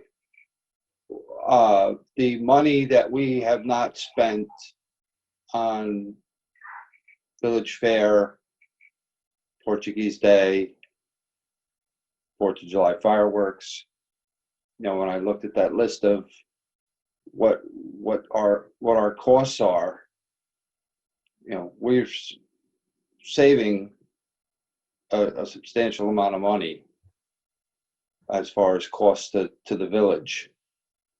So I don't know if that is a way we could use some of those funds if we do decide to purchase Yodox or whatever we go with. I want to defer a little bit to Corporation Counsel on this, because the issue is has to do with the broad use of any municipal resource or dollars. So when we do the Village Fair, when we put resources, because a lot of that is paid for through sponsorship that goes to the chamber. Most of our costs for the Village Fair is through our resources and time, but that is an event that is perceived to, you know, benefit the entire village. It is a village-wide event. Thousands of people come. So that's how we justify those. We do have some challenges when we narrow the scope of the immediate beneficiaries to certain things. I'm not sure it would apply to buying those things, but I think that that was one of the issues that we had about the role of the village in closing the streets overall. And, you know, so I just want to defer to Corporation Counsel on where that line is and what are the considerations if we're going to use resources that way. You're not permitted to use village funds for the benefit essentially of a private entity. It can't be a gift or anything like that, because that would be considered an improper gift, which would violate New York's Constitution.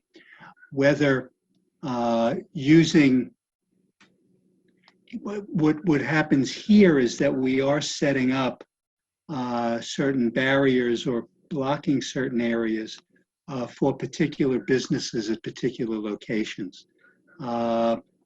I'd have to think it through a little bit more, but you just, as the manager has pointed out, you do have to be careful that it is not viewed as, the issue is this, even though one could argue that there is a general public benefit, if it is more designed in this case really to help a particular business or a particular entity, then you would have a problem. Sure. In regards to that, so if we open this conversation to all the businesses around the village of Austin, correct?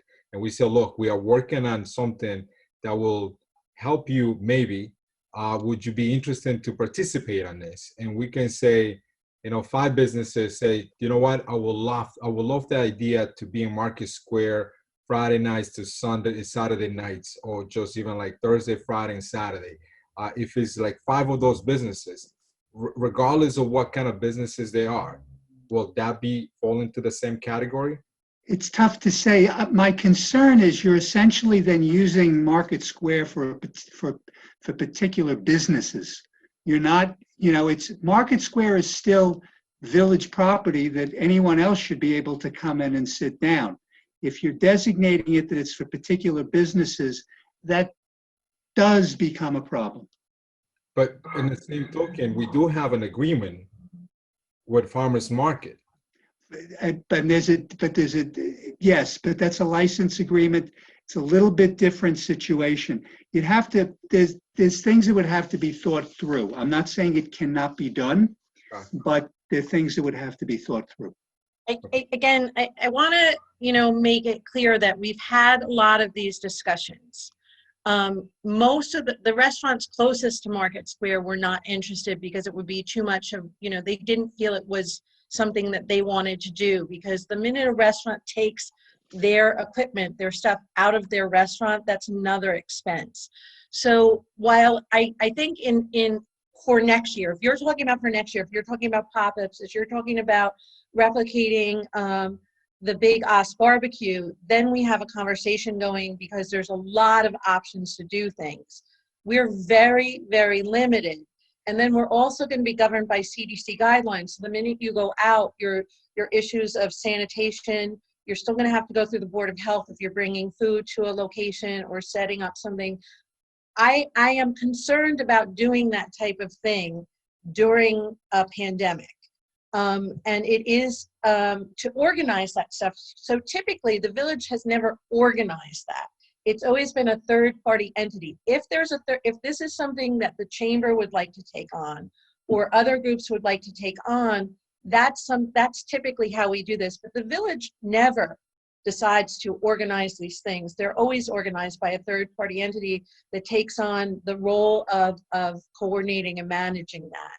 So that's, I think, the piece that we have to think carefully of, because I really just want to be, I don't know that we can physically do that. We're not really set up to do that, and it would be a diversion from the things that we're working on now that I think ultimately have far greater longer term implications for businesses and community alike.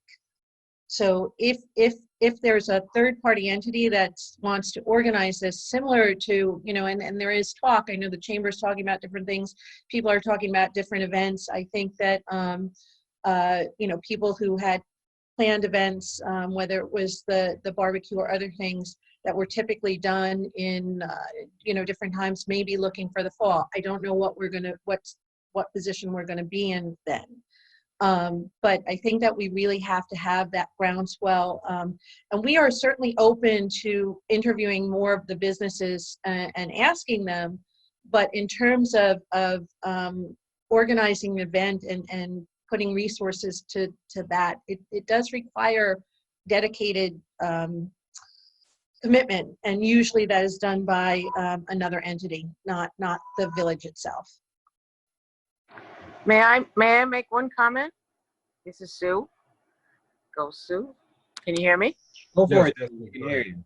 That's what it is. So if you have anybody that is still looking to get a sidewalk cafe that maybe didn't know about it as you're walking around, have them come. First of all, they can get the combined licenses application on the web, and then they can come to the clerk's office, and we can help them get through it.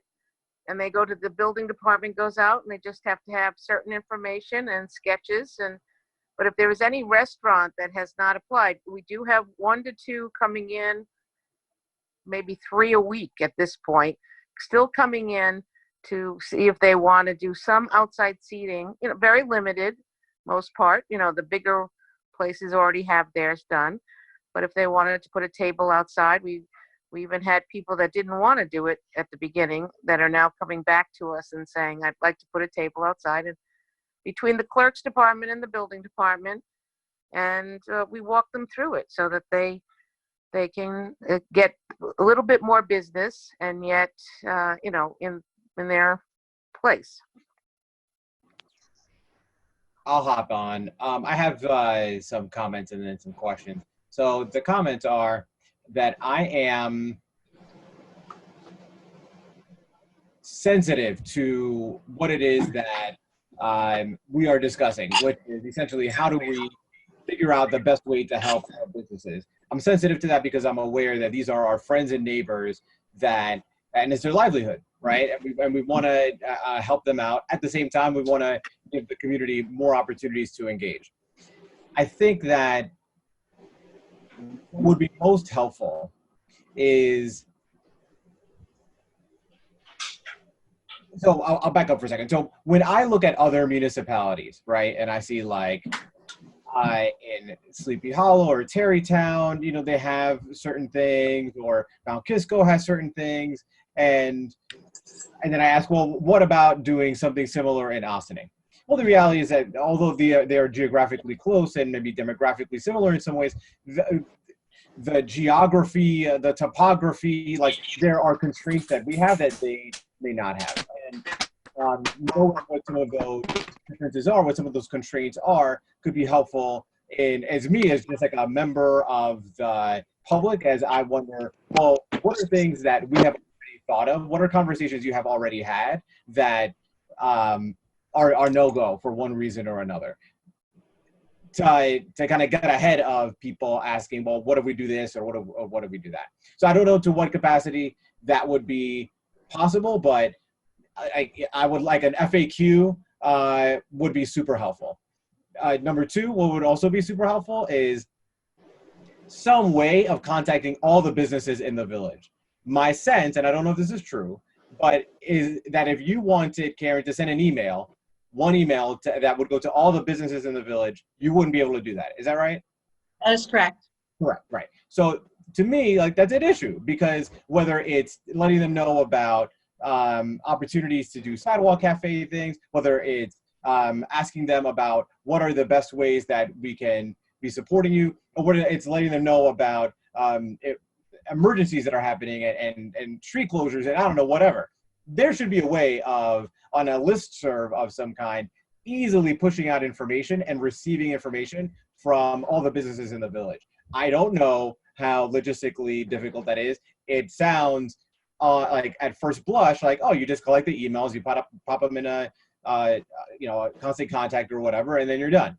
But collecting those emails, keeping them updated, you know, it's a whole thing. I'm very sensitive to that. So I'm not saying it's easy or that we should do it now or ever. But to me, it seems like an obvious thing that it would help to address this problem, because you can say, like, all right, how about this? How about we send a quick 5 or 6 question survey to all the businesses asking who's open, what would be useful, blah, blah, blah. Get that information, and we would be able to have a data-based conversation instead of kind of anecdotally, because the reality is that there are certain businesses, particularly very small businesses, that are just not as plugged in. So unless we have personal relationships with these business owners, they have no way of knowing in any like real way consistently, along with everyone else, what's going on. So I don't know if that's possible, but would love your thoughts on that.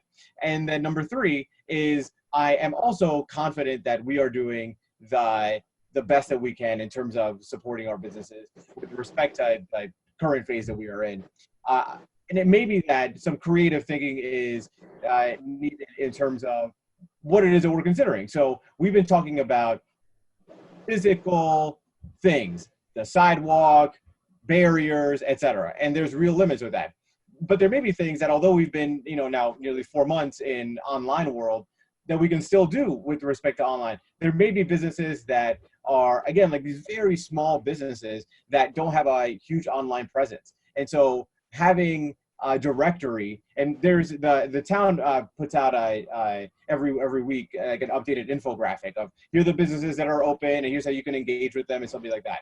It could be building on that, right? So that we can have a more comprehensive list of what that looks like, of how you can engage with businesses, so something, right? But it could be businesses that want some kind of online engagement. So like if I wanted to order something from Petty and Ting, like they do have an online ordering option, and that's great. But if there's a smaller business that doesn't, and I wanted to engage with them, now like is like a local bodega going to have an? I don't know, right? But it's those kinds of things that I feel like there's got to be something there. There's got to be something between doing nothing and going full bore, like us becoming a business improvement district like ourselves, right? And like doing the bid work that the bid should be doing.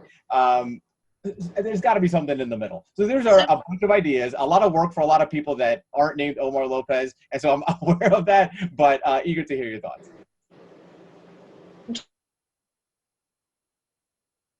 What you said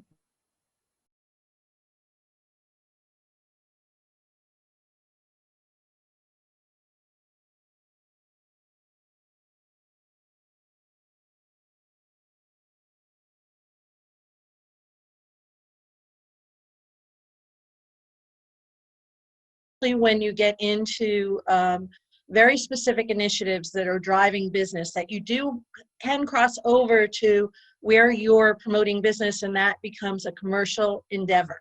That's a fine line, and a small government that does not have a lot of resources. It's different if you're a big city, it's different if you're the county, it's different in your state, and you have pools of economic development money that you can push out there. We, unfortunately, don't have tremendous resources in that area.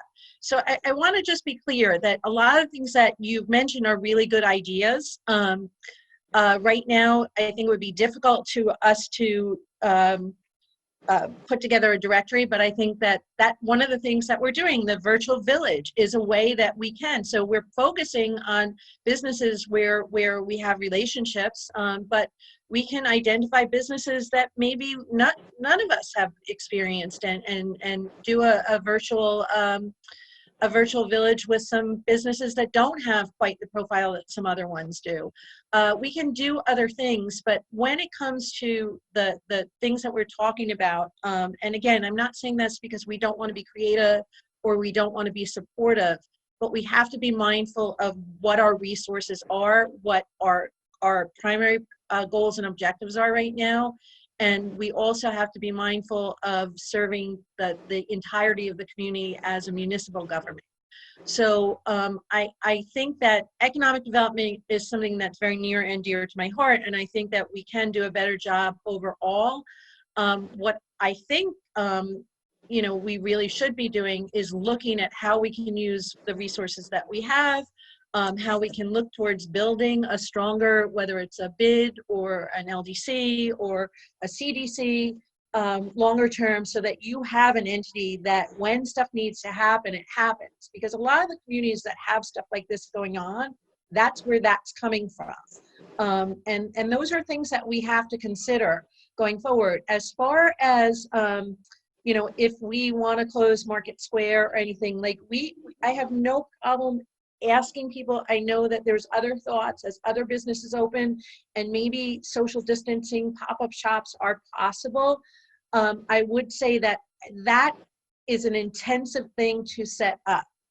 I do not believe that, if we, and when we go over the project list, if we want to add that in and take something else out, but I don't think it's something we can add to our current list right now.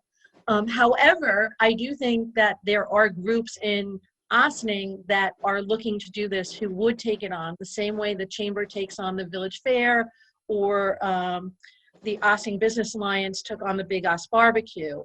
And then it becomes a little bit of a different issue. It becomes an event, and maybe that's what we should be looking towards as people are starting to want to do events. And if we're able to in phase 4 and we don't have another surge of the pandemic, that's something that we can explore. And I think that way we could do something very effective and meaningful, and it would have hands-on involvement from the business community itself. Muchas gracias. I'm good. Rika, you've been unmuted, so I keep waiting to hear from you. Something you want to contribute to this? I'm just listening to the many thoughts and the conversation. I'm feeling there's a little bit of apples and oranges being discussed here. We have an emergency situation where things are open, and the village staff jumped in using whatever they had in time and staff and in barricades to allow the businesses, some of the businesses, certainly not all, to open, and that's great. You can have many opinions about that. And then we moved to a conversation about stores and shops in Market Square, which is a more long-term economic development. And we talk about businesses, but really it ends up always being about restaurants. And the reality is that at some point, a barber may say, if I had 2 more chairs, which I can't do because of space, I want to open that Market Square.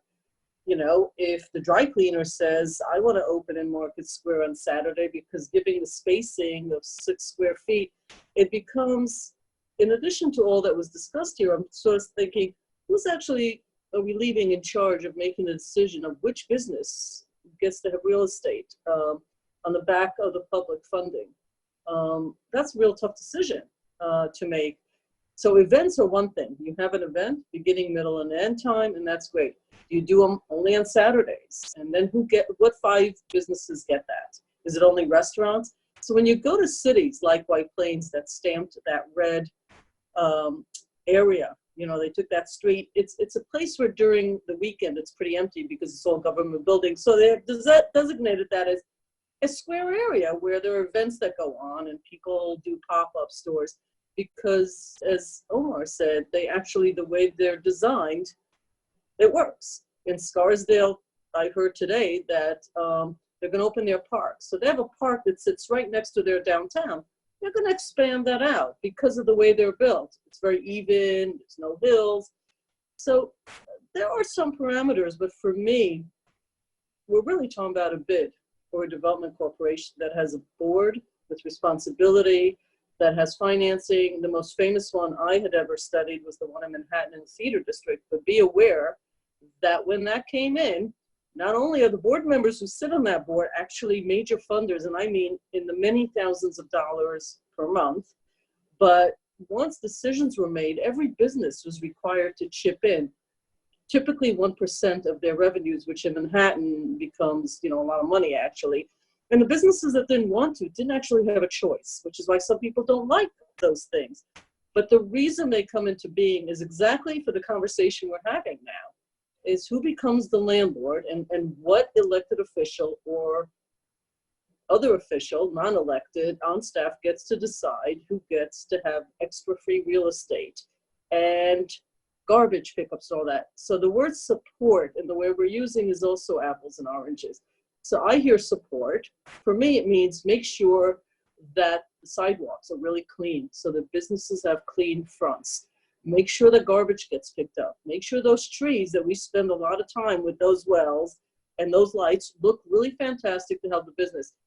I don't actually hear that we should subsidize with public funds, you know, staffing and bathrooms, which are, by the way, really expensive and unsanitary, frankly.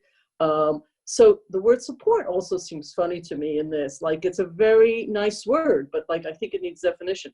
So for me, this conversation is the emergency we're going through now for the next 3-4 months. What are we deciding? How might we help businesses from what we learned?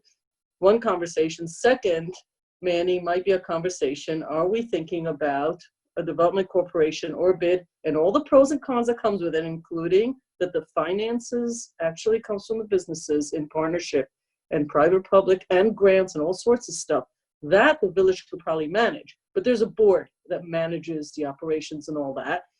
I'd love to be in that conversation. I know that Karen and I have already been in a conversation. It doesn't have to be just us with the Downtown Develop Corp, that some of those folks have brought some folks in for a conversation. I'm sorry, Maddi, I don't remember. I think you may have been in there. I don't remember. We were on Zoom. I apologize. This the apples and the oranges. So I'm interested in what we're doing for the next 3 or 4 months and what the board wants to do to help businesses in whatever way we can. Secondly, what is our long-term plan to make sure that our downtown, and that includes Spring, down to the Main, down to the water, and then up on 133, where we go all the way up to, I guess, Melrose Lumber. I think that's what you said, Manny. What's our plan for that, which we've talked about?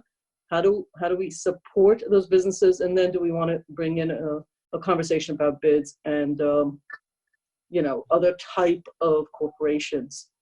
Those are 3 conversations, actually. Short term, middle, and then the other one, which will be probably a go, no go at some point with public hearings and all that, because it involves, and it involves a lot of the businesses. So that's it. Those are my observations. I don't have any questions, actually. So what I'm hearing, and I just want to reflect back what I'm hearing, as well as fill in a couple of pieces to this, how we've gotten to this point. Even before we entered phase 1, I had emailed everyone on the board and reached out to staff, and we had an initial Zoom meeting to just discuss what can we do as a community to help with the economic recovery as we move into these phases. And actually, even before we entered into the state of emergency, as we knew we were going to be entering into the state of emergency, I know that Kahan went to a bunch of the businesses and said, look, this is probably going to be coming. It's going to be a really tough time. And as we come out of it, the village is going to want to help bring you back, because this is essential for our community to survive. And now exactly what that looks like, that's where we are right now. And that's what some businesses have begun. Some businesses are just finding out about, and that's why we have more people looking every week to have sidewalk cafes. Now, when we talk about what are resources and being mindful of the limitations for how a municipal government can provide resources for a single entity versus a larger policy decision that the village is supporting local businesses as they reopen, you know, that's a pretty broad conversation to have. And quite frankly, you could make a lot of arguments for maybe past practices that other people would say, wow, that really did just benefit one entity, and maybe that actually was detrimental to people in our community. So, you know, there's no simple answers to this, but I think what I'd like to be able to have a clear statement on when we get out from this conversation, which has now gone on longer than I think any of us anticipated. But there's been so much that we're hearing from community members, people that say I want to be like Cold Spring and Tarrytown, and people that are particular business owners and people in the community that are enjoying being outside and want to see more of it. Is what about just the village board? We set policy. It's tough to set policy for a set of rules that are changing every week. So we have to look at this from, you know, 10,000 feet. And that was the conversation we started having 2 months ago, which was, what are the village resources that we can bring to support the business community generally? And as was stated a number of times, depending on where your business is located, what type of business you have, your location is unique. And what we can offer you is unique. You know, half of Henry Gordian Park right now is people sitting in it and enjoying the beautiful sunsets at 3 Westerly. And, you know, that's something that we have to offer, that we can support that business with. There are some businesses that are on village streets where we can provide them with parking. There are some businesses that are on state roads and we don't have the same level of flexibility. There's some businesses that are on a hill and it's not as easy for us to provide that. So if what I think we went into this with, and what I still think is the general policy, is anytime there is a business that is able to operate in an outdoor fashion, making use of public resources and doing it in compliance with the state regulations, which are ever evolving, but is able to do it in compliance with state regulations, which has a lot of rules about how far the tables have to be from each other, how far the tables have to be from where pedestrians are walking, that everything that I'm hearing is very reasonable for us to be supporting them with. So I think, Manny, that one of the things you brought up is there's so many different circumstances here, but what I'd like to get out of this is a general policy understanding from the village board that as we're moving forward in this season, that with the economic contraction that everybody has experienced in the country, but we're only responsible for this tiny little village, that we will make use of village resources in whatever way we can to support businesses in whatever their unique circumstance provides.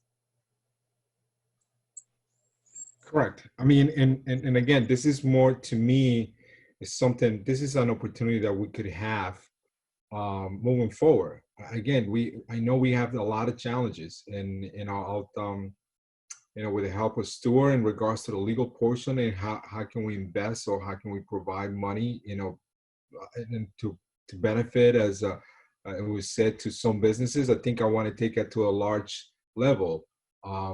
If there's groups that want to be involved and want to participate, this to me is like, let's get this let's get this pandemic and actually take advantage of this to move forward. Like I said before, it's like for years, since I remember, we always have looked into what is our branding.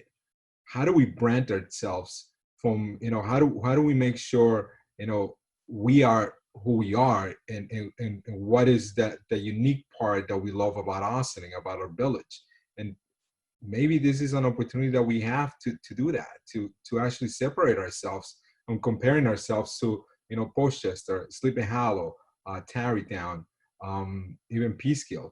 You know, I think we have a unique opportunity now to do that, and you know, and if it works, awesome, and if it doesn't work, you know, we'll learn from our mistakes. So I just want to, like, now we're on to branding. A branding of anything is an enormous initiative.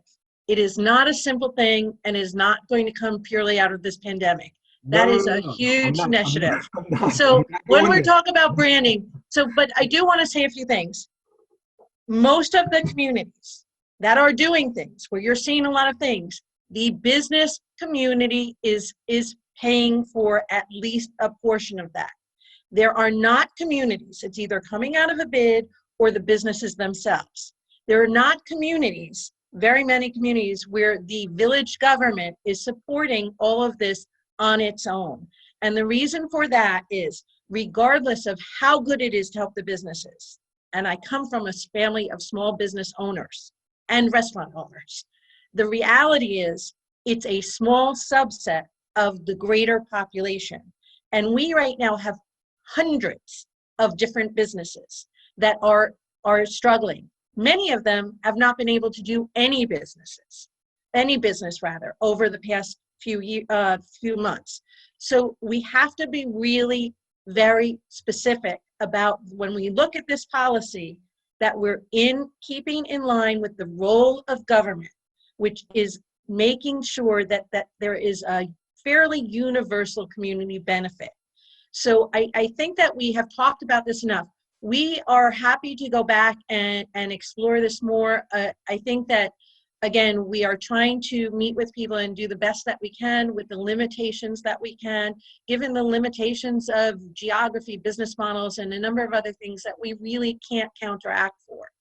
That said, we have a really great parking presentation teed up, and I would love for you to be able to see it before midnight tonight. So if we could, if we're ready for that. Before we move on to that, Manny, I just want to make sure you brought this up. Do you feel like we were able to address your questions and concerns? Do you feel like you have clarity on moving forward? I think we have to have an additional dialogue. I'll follow up with our village manager and staff, and I will definitely, and obviously I believe, talk to Deputy Mayor Rika as well in regards to the stuff that they're working on it. So I would like to make myself part of that conversation. And I still think there's a lot of unanswered questions that I have that I'm pretty sure the answer is there. But I would would like to bring this to another work session, if anything, with more clarity at some point of time. And obviously I need to talk to Stuart a little bit more. If we go to a work session, though, can we put some objectives and goals to this? Because again, to Trustee Levin's point, is we're talking about many different things. I don't think we're going to get to where we want to be unless we really narrow the focus to a specific policy on a COVID response, which would then go into how we are working with different entities to the degree possible. And then I think if we're moving into the economic development, longer term strategies, we have a lot of things teed up right now. So the economic development subcommittee of the comprehensive plan can focus discreetly on these initiatives. The Downtown Development Fund Council has been talking about conversations of establishing a development corporation. Again, there's bids, there's development corporations, there's a couple of different models out there. I would love for you to be engaged in those conversations, so I'll reach out to them and we can start those again.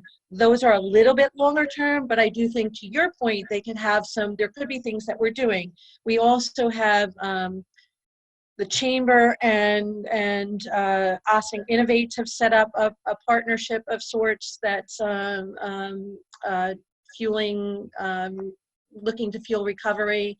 And I'm sure that there's other people involved in this. So I think those conversations, we can start talking to them. And then when we come back to a work session, we can really have sort of concrete goals and objectives that focus in, to your point, Trustee Casada, on what we really can actually achieve and how we do that in the best, most efficient, most effective way. Yeah, I think we have a lot of potential to make this a successful plan. Again, you know, it's on my end that I should reach out to all the board members, and you know, I missed that conversation. You know, that I was not aware that you guys are already having that with Rika. So I'll talk to Rika, kind of fill myself into those conversations, and we'll come up with something that will help the whole community. You know, it's not, to me, it's not about just one business or two businesses. I think if we have that opportunity to help any business, it will be helpful for us. And if someone doesn't want to be part of that, that's okay. You know, but there's a lot of businesses that I think will like to take this opportunity to make something great. So, Right. So So challenge wonderful. made, challenge accepted. Manny, you and I can talk about it. It was a part of the DD, you know, I'm a liaison to the downtown development. It was a part of an idea that they had and invited both Badger. Regardless, I probably should have updated probably 2-3 weeks ago about this topic. Now that you've reminded me, I thought I actually had, so I guess I didn't. So you and I this week, we can put some like thoughts on paper so that we could, you know, scope it out and have a conversation that's, you know, Right. I think richer in content. So Yeah. all good. So- That'll be So great. this is two very different things, like surviving COVID, getting through this season. We're in phase Right. 3 now. We're going into phase 4, and God knows how long we'll be in phase Exactly. 4. And then I will probably be watching you guys when you're making these really exciting decisions about a bid or an economic development, whatever. But just getting through the next few weeks, that doesn't need to be 2 weeks from now. Let's have the same conversation again. That needs to be like, okay, where are we now? What does phase 3 mean? What does phase 4 mean? What can the village do? What's a reasonable threshold for the village to contribute? At what point do we say, okay, you're a local business, you're asking to be able to do this, you can do it in compliance, we'll allow it, but maybe now there's a fee that's involved, or you need to provide something. And I don't know what other communities are doing. So I would like to understand that, and that's not something that we need to talk about 2 or 3 weeks from now. That's something that we can talk about, you know, on an ongoing basis. Okay? Because I think the general consensus was we really want Ossining to survive and thrive and build on where we were before 4 months ago. And I know we're all unified on that. So figuring out the specifics, let's keep going on that. We still have some work. Great. Thank you for that. So with that, let me turn it over to Maddi and Sue Donnelly and Chief Sylvester to go over our municipal parking opportunity.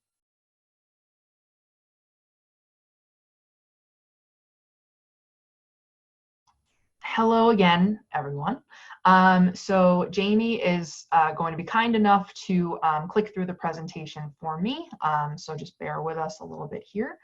So as I mentioned, the chief and Clerk Donnelly are standing by to sort of, you know, embellish this presentation where they would like to. But I want to start with just telling you up front what our recommendation is going to be. So the recommendation is to replace the village's 400 coin-operated parking meters with smart meters, which means they can take credit cards, debit cards, and that also the system is keeping track of those paid parking sessions. In addition, we want to take this opportunity to not just upgrade the hardware, but also to enhance the back office system performance. So basically capturing,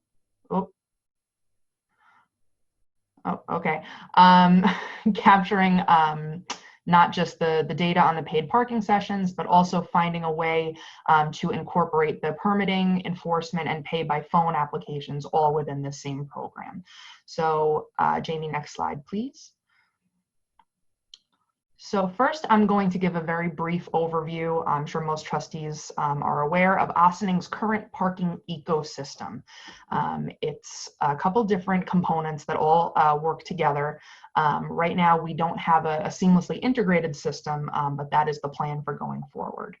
Jaime, could you click on the next yellow, please? Thanks. So there are 3 different components to Ossining's parking ecosystem. We have our pay stations, our permits, and enforcement. So we're going to start with the pay stations. Can you click on pay stations, please? Thank you. So as I mentioned, the village maintains about 400 coin-operated parking meters at this time. So most of them are concentrated in the Spring Street, Main Street area, but we also have a couple one-offs in a couple different other places. So we have them on Church Street, we have 2 on Central Avenue, we have 12 on Broad Avenue, we have quite a few on Croton Avenue. I think there are 12 on South Highland, and then we have a handful in the municipal lot for 16 Croton Avenue, and also municipal lot 9. Which is right directly across from Croton Avenue on the downhill side going into the hollow. There's a few there as well. So you can see these are the meters that are operating right now. They are operated by coin. It's $1 an hour to park, and you get the free bonus 10-minute button, which is not terribly common in many other communities outside of here.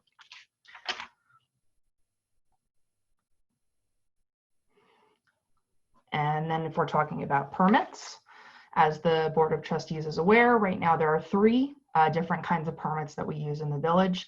We have train station spaces. We have spaces in our municipal lots, which are, you can purchase daytime or nighttime tags there. We also have hardship exemptions. So for folks that perhaps live in a home that doesn't have a driveway and they need to be parking on the side of the street overnight, right now those are being administered through the finance office. In addition, there's one other sort of semi-permit that most folks are probably familiar with if they've ever had to pave their driveway or had a guest come to town. You can call the number and then the parking enforcement officers take down that information and they do their best to not ticket you for that period of time that you're going to be visiting a friend or what have you. Okay, the next.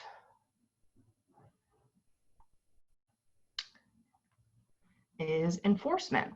So you can see the pictures here on the left-hand side.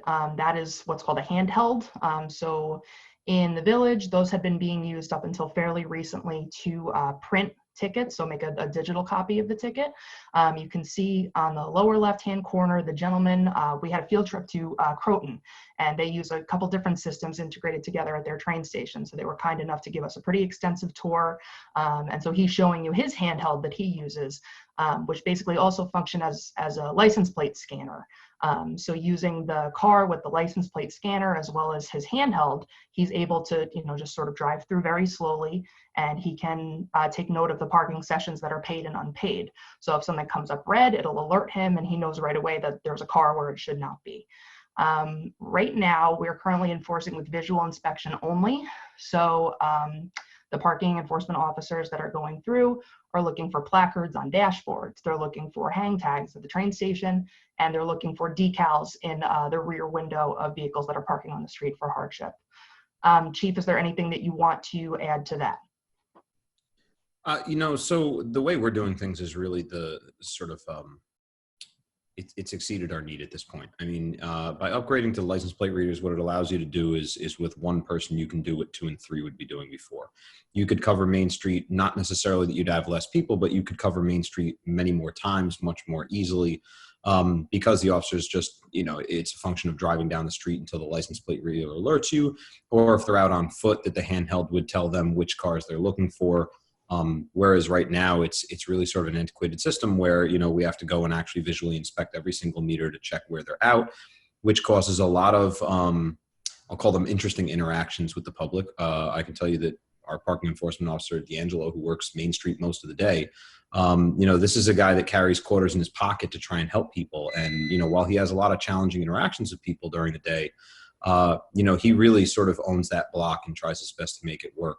And one of the issues being that people don't carry coins. I, for one, don't have coins on me ever. So these digital systems with the pay stations and digital enforcement of it certainly should really revolutionize the game for us now and sort of bring us up to speed with where everybody else already is. Okay, thank you. So that is a glimpse at where we are right now. So then the question becomes, that's where we are, why do we need to change it? So there are a couple different reasons. The first one is obviously going to be an increase in revenue. We know even without changing our rates, as the chief just mentioned, just the fact that we're going to be able to offer different methods of payment for folks who may not be carrying quarters or may choose to pay a different way is going to increase compliance. You can see by the breakdown here, this is a 2-year average for each number. So we're looking at closed fiscal years 2018 and 19. The parking meter revenue is about 15% of the total, which means that 85% of our parking revenue is coming from people who are taking the risk. They're not putting payment in the meter, or they're parking someplace that they shouldn't because they have a pretty good idea that they're going to be able to get away with it, and they're just rolling the dice. So if we go forward to our current expenses, right now we're spending money on personnel, obviously, to complete these services. We spend very little on meter maintenance, thanks to our IT director, Craig Cooper, who does a lot of the work in-house to try to maintain those meters before having to send them out for service. And then what the village pays the town of Ossining to host the Traffic Violations Bureau. So as you can see, at a little over $160,000, right now our program isn't netting very much revenue for the village of Ossining. If we go to the next projected revenue, thank you. It is pretty much well known in the industry as a standard that integrating smart metering into an already established parking system, we can anticipate at least a 20% increase in revenue. Many of the meter companies that we've spoken with have given us numbers of between 9 and 12 months to have a return on investment for installing a new meter. So it's a pretty quick turnaround. And then obviously it costs us more money in staff resources to process a parking ticket than it does to just get a paid parking session on the books. And obviously we would much prefer for our residents that they be able to take care of it in one fell swoop rather than having to interact with our court and go through all of the complications that are required in Ossining when you have a parking ticket.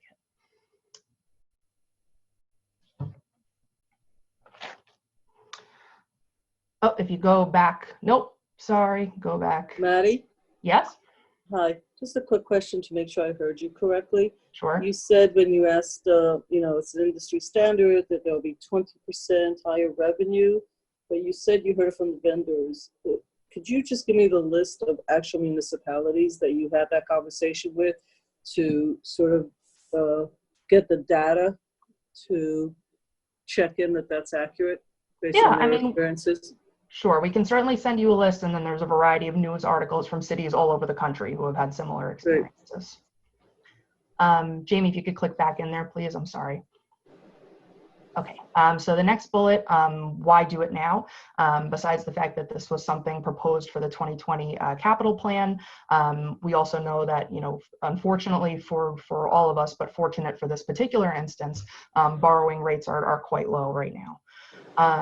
The next reason why, as the chief mentioned, more efficient enforcement. We know that, having somebody either with the mounted license plate reader or having the handheld is going to be able to cover a lot more ground if they have a record of all the paid parking sessions right at their fingertips.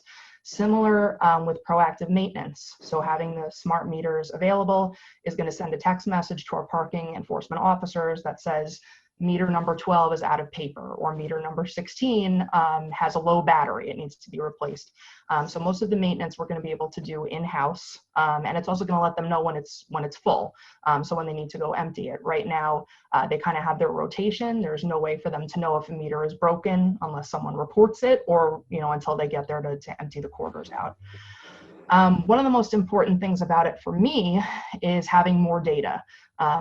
Once we install these smart meters and then the back office software, we're going to be able to know all the information about every paid parking session in the village of Ossining. So whether the person pays with a quarter or with a credit card or with their mobile phone through an app, we're going to know where they parked. We're going to know how long they were there for. We're going to know what neighborhoods specifically are more popular to be paying the meters, which is going to be a big help to the Board of Trustees. As we move forward into this overall parking project, you are going to be able to say, well, we want to incentivize folks to park in a different place, so we're going to mess with the rates a little bit. We're going to charge a little bit more over here and a little bit less over there. And certainly having that data is going to inform the much larger project at hand. And then finally, as an economic development driver, if we have meters that are more regularly being used and enforcement that's making sure folks are doing what they need to do, we can sort of guarantee that there's going to be more turnover for our businesses, which is something that many of them are prioritizing, especially now. Okay, can we go forward, please? So we have engaged with these 4 vendors who all can offer a complete system, which includes the metering, the back office, a permitting function, and an enforcement function. The 2 companies on the top, T2 and Flowbird, only offer what's called a multi-space meter, which is what you see on the bottom of the screen. That's something that can take care of between 8 and 20 spaces, depending on how closely they are together.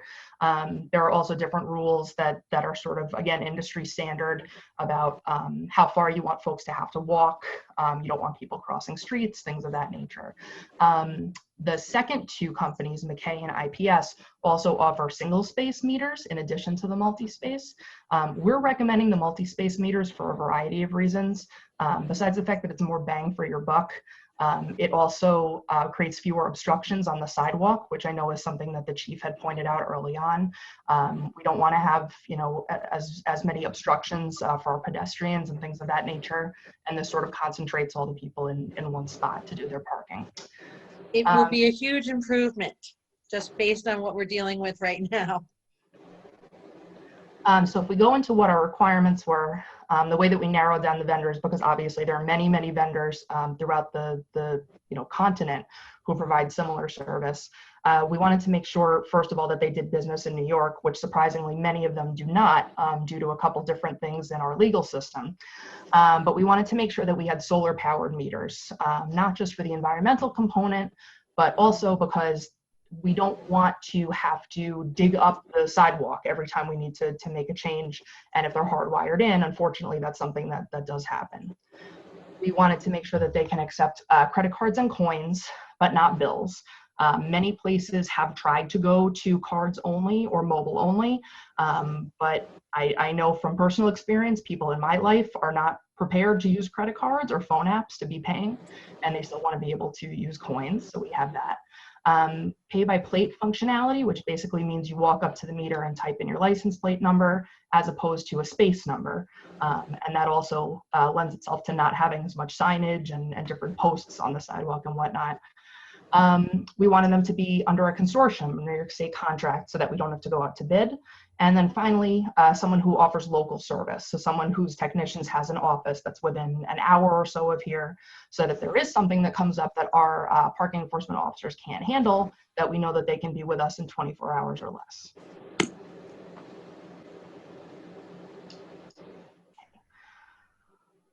The next has to do with cost. So between the 4 companies that we're looking at, depending on what model and whether we want to do single space, double space, the cost of the meters varies widely. And it's the largest cost driver of the project because, as I mentioned earlier, we have about 400 spots that we need to account for. So even adding or subtracting as few as 5 meters might make a $50,000 difference. If we look at Main and Spring Street, just so everyone's aware of where the spots are, kind of put together a crude map for you here. So just in case folks aren't familiar, everywhere with the black diamond is that doesn't represent a parking meter itself, but just sort of showing you the trail of where they all are. So you can see from the top of Main Street down to State Street, from on Spring Street from Main all the way down to Broad, and then there are a couple down on Broad. We have some on Church Street, and then a few up there coming around the corner onto South Highland. If you click to the next map, please.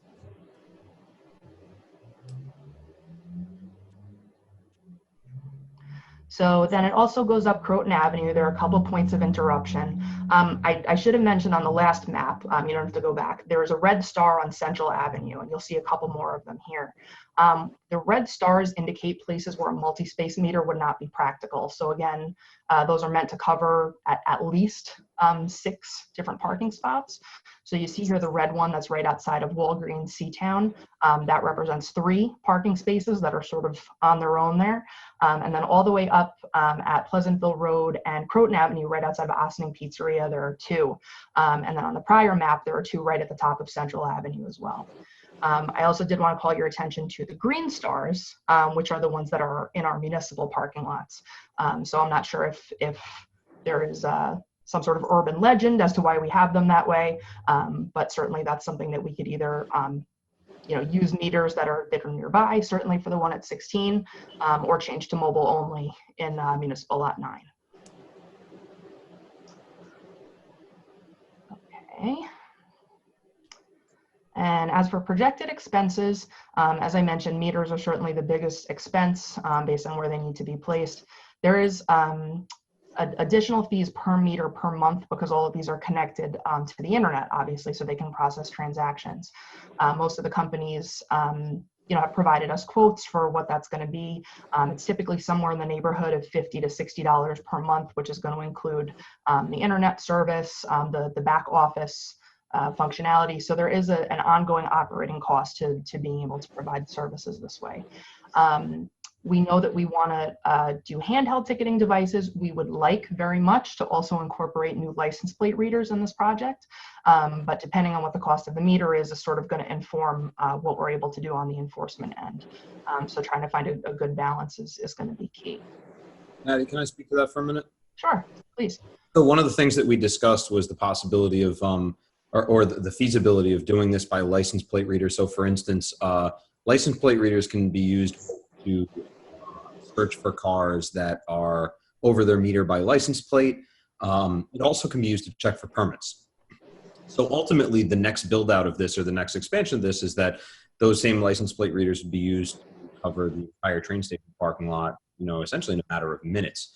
But the reality is that we're trying to keep this as something that's within, a reasonable cost. When we discussed this project in the past, some of the things that I've stood pretty firmly on is that this project, while we may not be able to solve all of the world's problems today, it has to have room to grow in order to expand into these other angles. For instance, one of the things that I've talked about in the past is a really firm belief that at some point we have to have the ability to change ordinances to address the differing needs of the businesses. Some of them need very quick turnover and some of them need longer turnover. And there's a whole other economic development conversation to be had.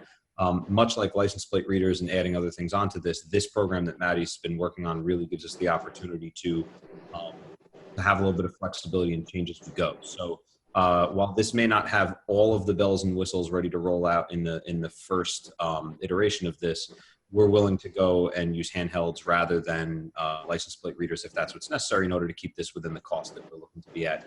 We certainly could always expand and add some of the high-tech features later on, but we would still be just as effective with the handhelds. Great, thank you. Okay, so finally, as Trustee Levin pointed out, we did get references. So we're fortunate enough to have many friendly neighbors. Like I mentioned in Croton, we got a tour. I visited a number of communities to see what sort of hardware and software they were working with. We also posted a question to the Westchester County Managers Association forum to see what all of our neighbors were using, if they were happy, if they had recently made a change and why. We also are using some of the consortiums that have parking meters on them. And you can see here, the National Cooperative Purchasing Alliance did an assessment of many of the parking meters we're actually considering and scored them based on the pricing that they were able to offer, as well as the technology and how it fared against the other companies and whatnot. So we really want to make sure that we make an informed decision. Many of the meters are very similar, frankly. So we want a meter that works. We want one that's hardy. We want one that's easy for our staff to get the coins in and out and to perform maintenance on.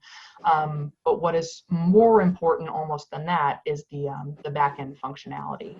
So the last couple of weeks, we've been hearing from a variety of vendors doing demos to make sure that we sort of understand what it is that they are offering. Everyone has had really great input into that process, and I think we're getting much closer to choosing a solution. Can we go back and back again, please? And then we will wrap up. So this is the proposed timeline as of now. The next agenda item for this evening is going to be a bond resolution that Tom and Dale are going to explain. We are hopeful that if the board is aligned with this project as it currently stands and the timeline that I've laid out, that that's something that could be passed at next week's meeting. We want to make sure that we're ready for the Treasurer's Office to be able to go to the bond market in August. As you know, they already have plans to do that for things that were passed much earlier in this year. So we want to make sure that this is included in that process. We are looking to continue working with the variety of departments for the month of July until we pick the vendor that we'd like to move forward with, at which point we will have another presentation that we will share with the board. My hope would be, if that goes well, the months of August and September would be dedicated to setting up that back-end software, as well as doing staff training on both ends, and getting the meters installed, with the enforcement solution rolled out in the month of October. At the same time, we're hopeful that we can do the train station permits to start training on that in the fall, so that that's ready to go for January. And then certainly the hardship and the municipal lots would follow shortly thereafter. Hopefully at that point we'll have data from the parking and transportation study that can sort of inform how that process moves forward. And then as far as next steps, again, as the chief alluded to, we want to make sure that the business owners in the area that's going to be affected by this project have had a chance to weigh in and make sure that their concerns are being addressed in what we're proposing. Staff trials, again, with the vendor of choice. And then I'm hopeful that a couple members of the Board of Trustees are going to want to work with me a little bit on making sure that we roll this out in the appropriate way, and sort of have some input on the way that that goes. So with that said, unless the chief or Clerk Donnelly have anything to add, I will say thank you and ask if there are any questions. I would just like to point out that this has been an exciting time to go through these different demos and the technology that we can use to move forward. And this is, the meters are phase 1. And we will be moving forward with the right solution partner to help us get the both the train station parking, what they refer to now as hardship parking, and the municipal lot parking, so that we can put that all under an umbrella. It's easy to use. It takes pressure off of the finance department. It takes pressure off of the clerk's department in deciding, giving out these permits and stuff.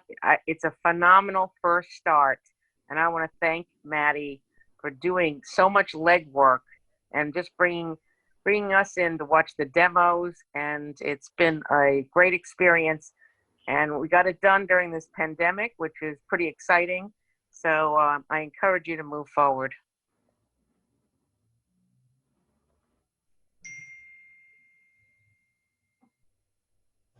Okay, that was fantastic, Maddi. Thank you. Do we think that we're going to want to refer back to any of the slides? Because otherwise it's nice to be able to see people's faces so that I can see who's talking and get engaged. All right, and I know it's challenging to get that up there, so I hate to walk away from it. It was a really, really great presentation. Thank you, Maddi. That was incredibly helpful to understand all that you've been putting together and all that you're bringing to us. So parking is something that is near and dear to the hearts of some of my colleagues. So I'll open it up. I see Trustee Levin already is unmuted, so maybe she wants to go first. Well, I don't need to go first, but I'll just go. I just wrote down some questions. They don't all have to be answered tonight, but just questions. I'm 100% sure they've already been thought about, just from my understanding. So I'd like to know the replacement cost. So there's a discard cost to all the meters that we already own. So I want to make sure we understand all of the cost structure, the fixed and variable costs, the ongoing operational costs, because one of the problems with meters actually has always been that when they get damaged a lot. And so, yeah, these are new, so I'm expecting the first 5 years, yay, but we don't really do things for 5 years. We're doing something for 20, I'm going to guess 40 years probably, if history repeats itself, and it always seems to. So I'd like to actually understand the upgrade of this technology, how that works, and if that's in the contract. So something like, well, we have a contract for 3 years and then we re-up. That's actually not good enough. It's got to be like, what is the steps out? Because you got to think 20 years. And I'm sure you've done this. So I'm just going to give you my list of questions, which I like to do because it's easier for me to read it, and then you could answer. Staffing. You were sort of a lot about staffing. All sounds good, but I wasn't able to pinpoint who's in charge of this. If it's not, is it still Craig, like IT, or is it you, Maddi? Is it 3 or 4 different people? You said this will be really great for me, and I quote, to get the data and information. So is this like in your portfolio going forward, Maddi? Is it in other people's? I just like to understand, are we reducing staff because we don't have to repair things as much? Is the staff the same? Or is there going to be more staff involved? Technology, theoretically, is always supposed to save you on staff, but somehow, not always the case, actually. So I don't understand. I'd like to get an idea of that. And I'm glad that you looked at the traffic tickets, although technically, we don't look at ticketing people as revenue. That's actually not an appropriate thing to do. It implies that we somehow have some bar, something in place that we're supposed to be ticketing people. That's not what the police is really supposed. They're not supposed to be aiming for quotas. Having said that, I appreciate that you went back, looked at what the tickets. It sounds to me like there should be a reduction of tickets based on this. On one hand, yay to the consumer. On the other hand, that actually is there for some sort. So I'd like to get and again, I don't think you need to do this all like at this moment. If you've done it, thank you. I'd appreciate hearing the answers. That would be really cool. And I also wrote down, because I'm 100% sure you said it and I missed it. So it would seem to me that we aren't supposed to be planning for replacing an old technology. What we're supposed to be planning is the future. So I look at these meters and I'm not seeing like, how do I swipe like my phone and pay for it that way? To me, quarters are an antiquated system. And I would have thought that you would actually have eliminated all of that. And yes, I do appreciate that people still use it, but there are people that still use fax machines. So what? Who cares? At some point, you move forward. So I'm not feeling the 21st century of this. I'm feeling like replacement of the 1900s in this. So I'm probably wrong, but how we pay with the phone, any handheld actually, would be really interesting, because even our antiquated subway system in the city apparently is now working, and I think everybody under 30 now uses the phone. So, and they'll be 40 and 50 years old in 20 years. So love to hear that.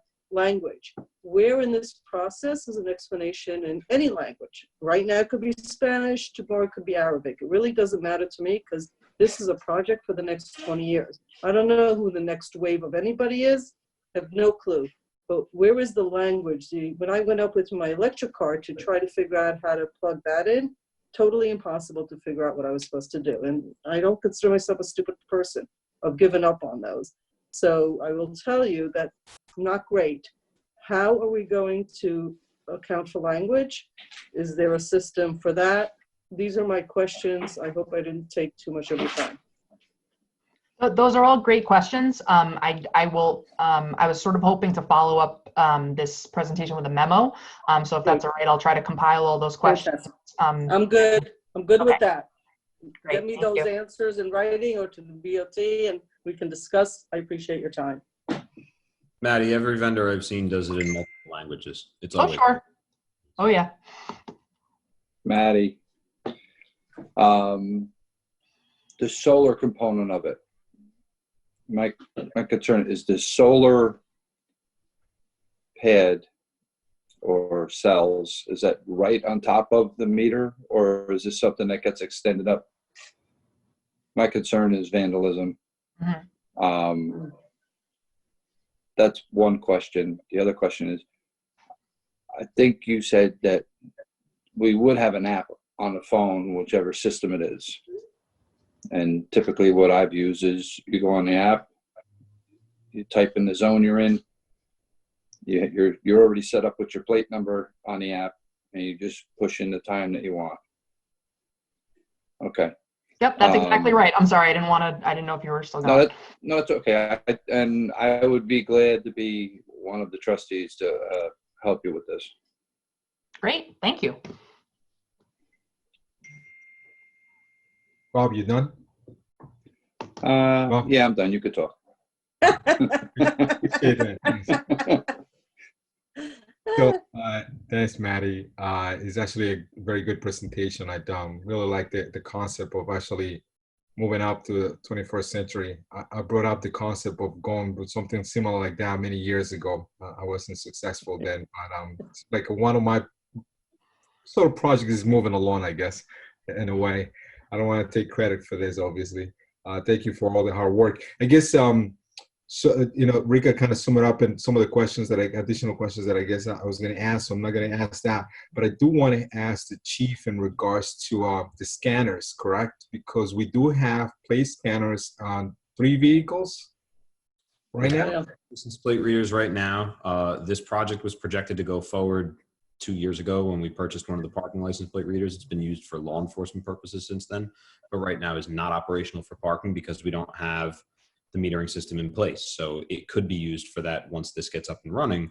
My point about not adding license plate readers is that we can always add a license plate reader to this after the fact. We're trying to keep this, within what the budgeted amount was. Correct. And so that kind of goes back to my second question, where obviously when Maddi was talking about our neighbors in Cronin, when they went to see this, how this actually program works, he said a handheld also works as a scanner. Which It's not that they're necessarily interchangeable, but they have all the capabilities. So the handheld device is more or less a Samsung cell phone for the most part. That's what most of the vendors are operating with. It's got a Bluetooth or a cabled printer that they can strap on their belt that they carry with them, or it's something that's in the car. So effectively, they're scanning license plates or scanning registrations. Right now, you can scan the registration and it enters all the information if you're in New York. Some of the challenges is that we have cars from lots of different municipalities here. So if they're from other states, the DMVs don't always match up perfectly. But yes, the idea among the newest of the technologies is that you could scan the license plate on the handheld devices walking down the street, just the same as you would with the car. But other things that the license plate readers also do is that if you're sitting in the car and your computer screen will tell you the following license plates have expired. You drive down the street, and as you pass them, the car would then give you an alert that you've located one of those vehicles. The alternative to this is having people park by space, at which point we would have to actually put a numbered placard in front of every single space in the village. So when we're going from having 400 meters, we would be going to having 400 signs. You'd not be solving your problem of having, an overabundance of signage. So the idea of park by space is probably, in my mind, the way I see it, it's a little less linear than doing it, park by space.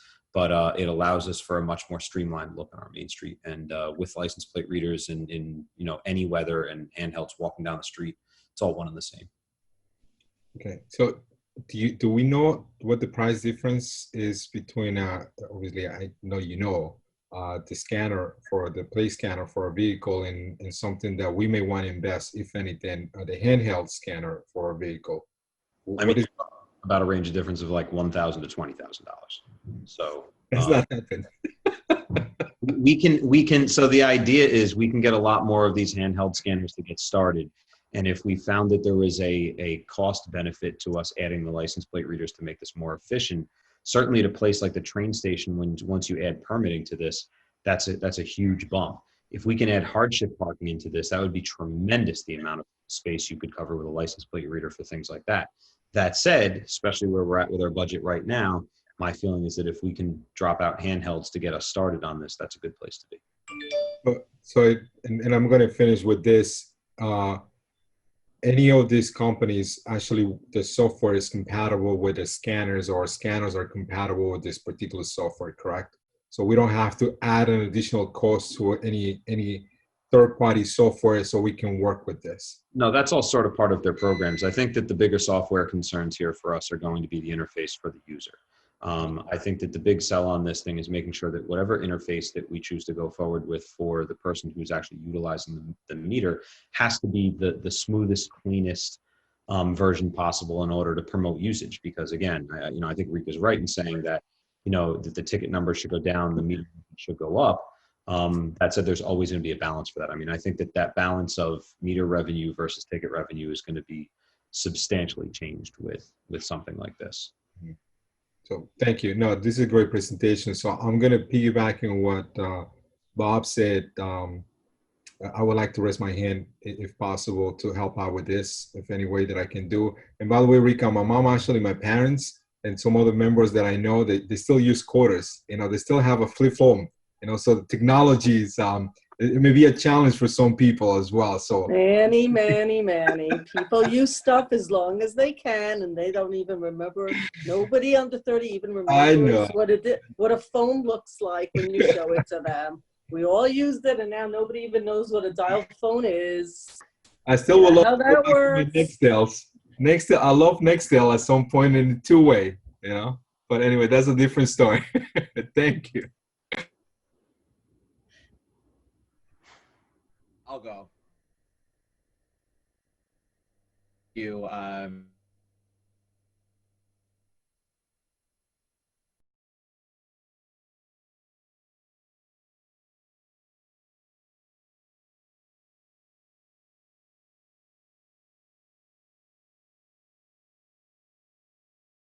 is standing out to you as something that is perhaps unexpected, because one of the things that's standing out to me is that it seems pretty clear, seems pretty straightforward. You know, let's pick the right one and let's go. Is there anything that stood out to you that I wouldn't even think to ask?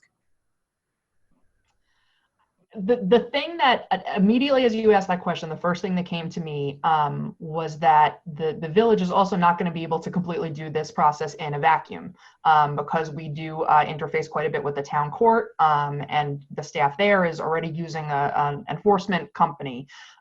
We have to make sure that this is something that is going to work for them as well. So it's not just related to our departments, our clerk, our police department, and our finance team. It's also going to have to be something we're going to have to get buy-in from our elected justices in the town, as well as the administration in the court. So that was the snag that I think probably caught me most recently. That is super helpful. Thank you. I have nothing else. All right, I just want to, I don't have very many questions. This is a fantastic presentation, and I gave lots of kudos to Maddi for guiding us through that. I also want to say thank you so much to the chief.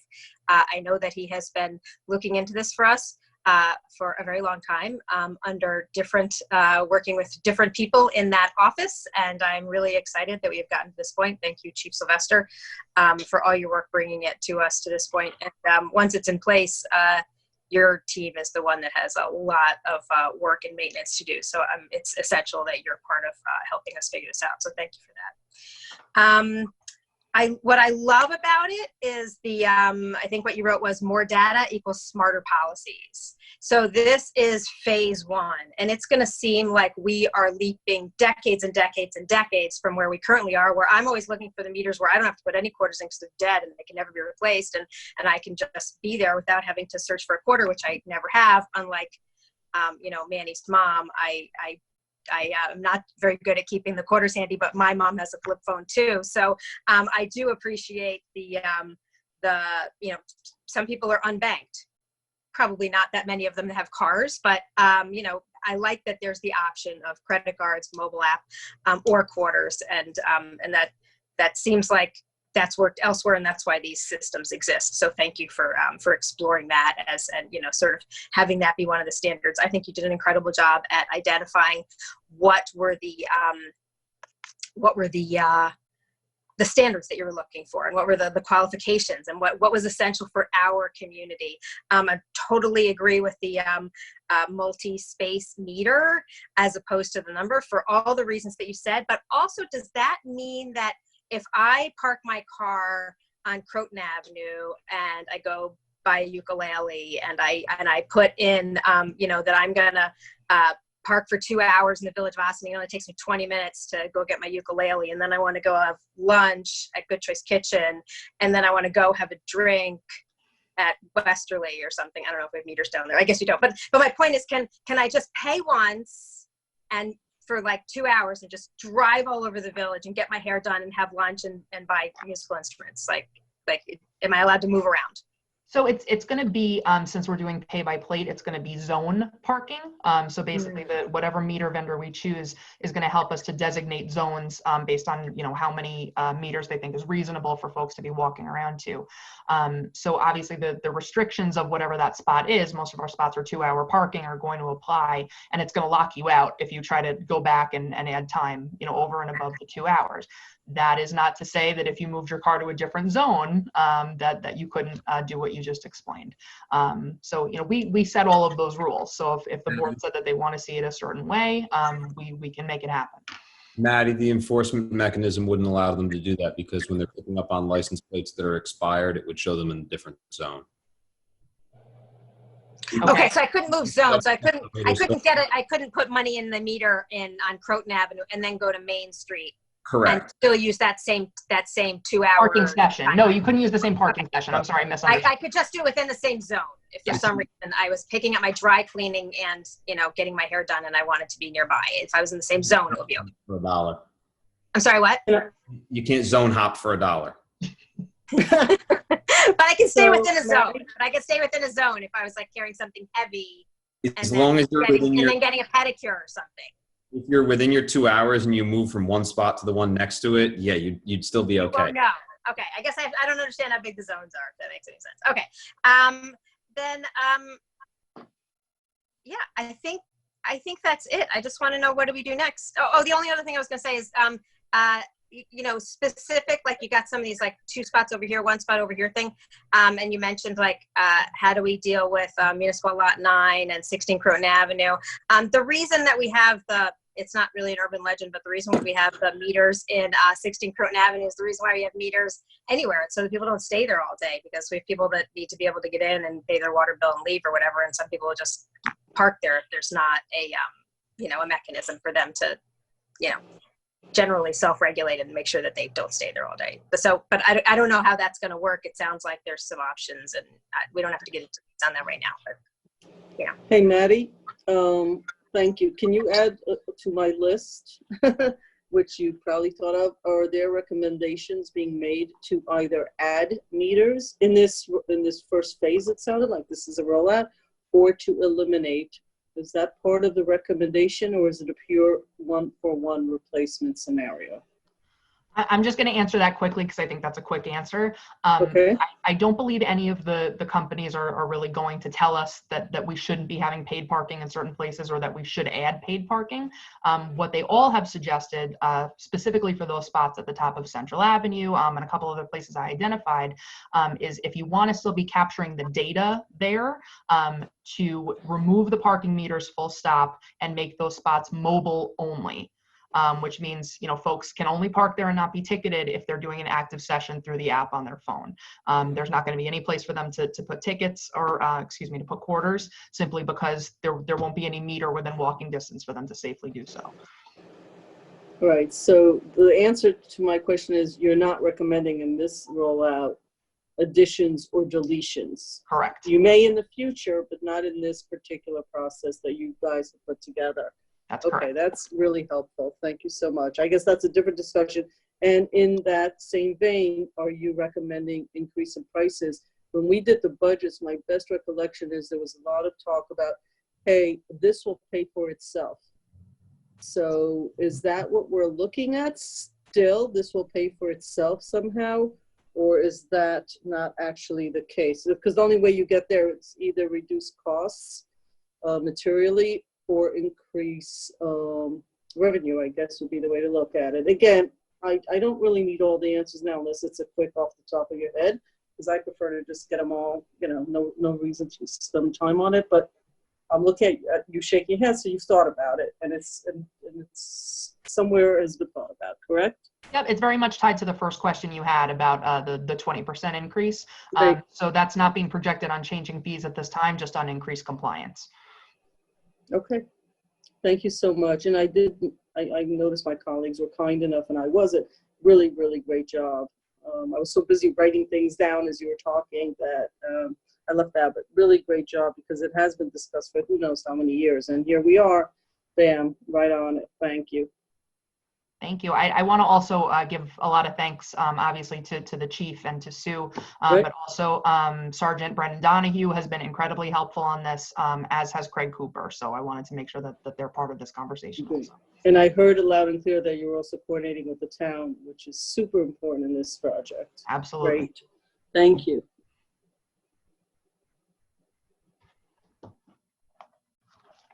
Hey, Sue, we don't have any more questions. I'd like to invite Dale Brennan and Tom Warren to talk about the bond resolution. Yes, thank you. We asked our bond counsel to provide a bond resolution for the estimated project cost of $350,000, which I received and forwarded. You know, based on what you're bonding for, the bond counsel looks at and determines what the period of probable usefulness is of the item, and that determines how long we have to pay back the item. So for parking meters, it has a 5-year PPU. So these would be, you know, generally we'd be paying $70,000 a year over each of 5 years. And right now I used a 1% interest rate, which is like, you know, the going rate right now on new debt. So that would be $3,500 interest for the 2021 budget. I also submitted a resolution to establish a capital project. And one other possible follow-up action would be if the village needs to join the National Cooperative Purchasing Alliance in order to utilize some of these contracts. If these contracts aren't already available to us under some of our other consortiums, we just need to do our homework on this consortium and then bring it back so that it gets added to the village's procurement policy.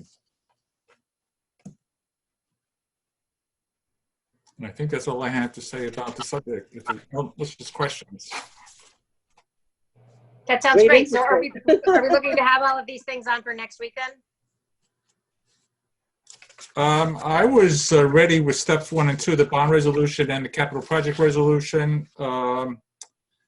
We can look at the National Cooperative Purchasing Alliance and maybe get that on for next week as well. Okay. That should be a simple item. Okay, great. Okay. So next up is a review of our major projects. So Jaime, can you up our list?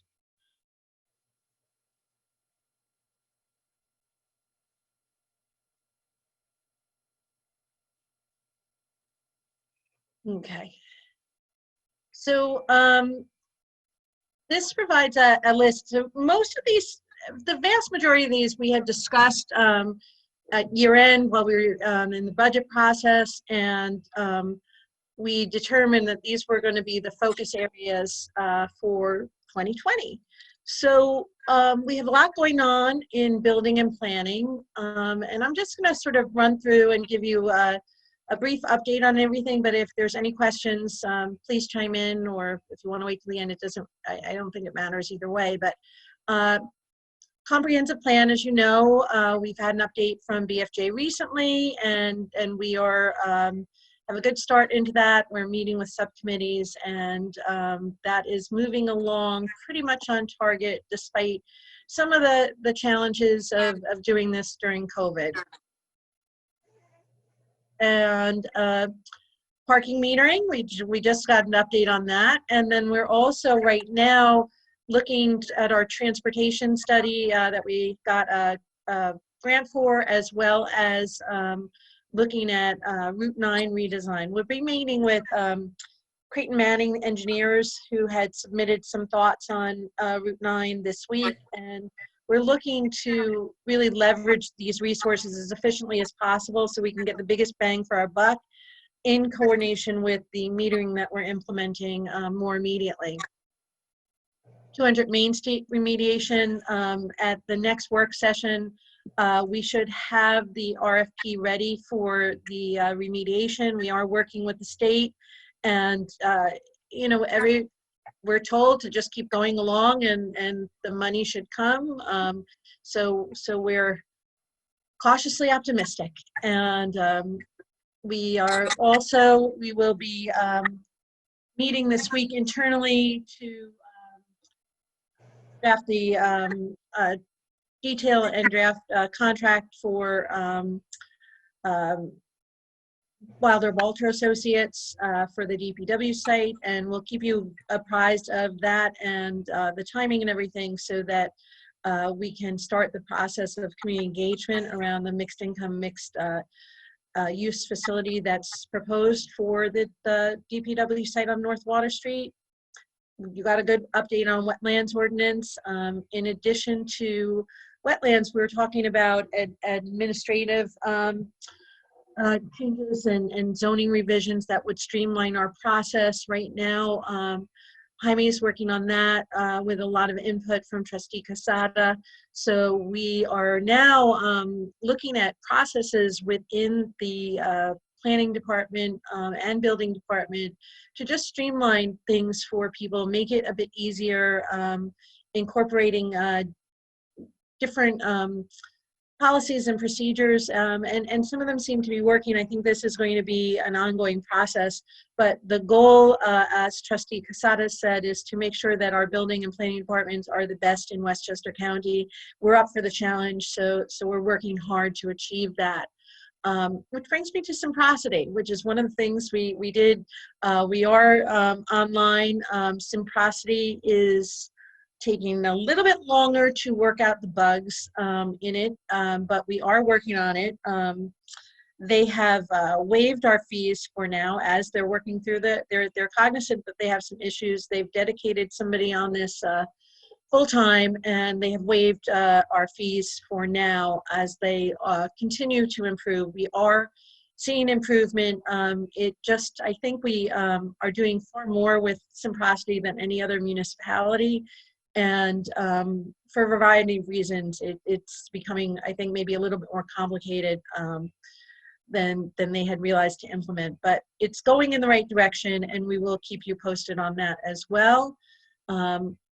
And we have one of our electric cars. The second one is coming from Tennessee. And this is kind of fun. So they're going to be all ready, and we have the signage for them and everything. And we were thinking of doing a naming contest, and that's something that we're looking at doing because it would be kind of fun. And what was it? We were thinking of things like that may be tied to sustainability or nature, like what, thunder and rain or something. I don't know, but like, so we're going to be looking at that and pushing that out through social media to promote the fact that we are transitioning to our electric fleet. And those, again, those cars will be dedicated for building inspectors and code enforcement, and we'll look to expand electric vehicles throughout our departments. In 2 weeks, we'll be having an update on the Indian Brook Water Treatment Plant. We're also working on the Water Improvement Initiative grant and the Green Innovative grant for the green roof. Those were grants that we got through the CFA process, so there's some paperwork that we had to compile for that. Right now, the projects, the total projects delayed about a year, but we are anticipating getting the bid documents ready before the end of the year, and you will be hearing a lot more about this project. Had a good paving month. Revolutionary Road is paved right now, and Dewar Circle, which is the intersection of Brandreth and Broadway and Aqueduct, is virtually complete right now, and we're doing some work around Dewar Circle, which is a monument to one of our veterans. And once we have this done, we will try to figure out some sort of virtual I don't know if it's really going to be a ribbon cutting, a virtual ceremony to talk about Dewars and the significance of our little circle that's really a triangle. And we're looking forward to that too, another piece of Austin history, and now in a much more walkable area because we have better sidewalks. safer stop signs, and we also have handicap accessibility that was not on that street previously. We are working on designs for our North Water Street laydown yard. Right now it's sort of an unsightly laydown yard, and you know, it's right on our waterfront. It's right at the overpass going to Westerly Road, and we do want to make it a little bit more aesthetically pleasing, but we also want to work on some drainage issues too, to protect it a bit in the event of flooding.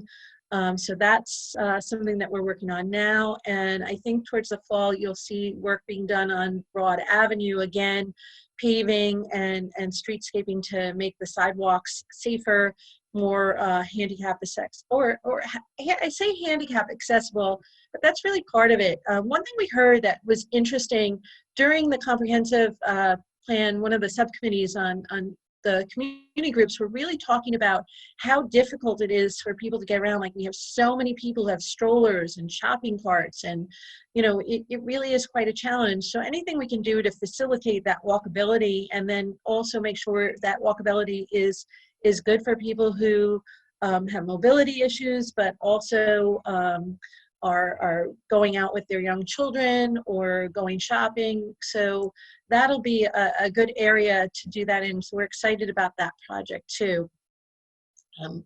We had submitted projects to our properties rather to the New York Power Authority to see where we might be able to incorporate solar roof sheds, and we have submitted that information. We have not heard back from them yet.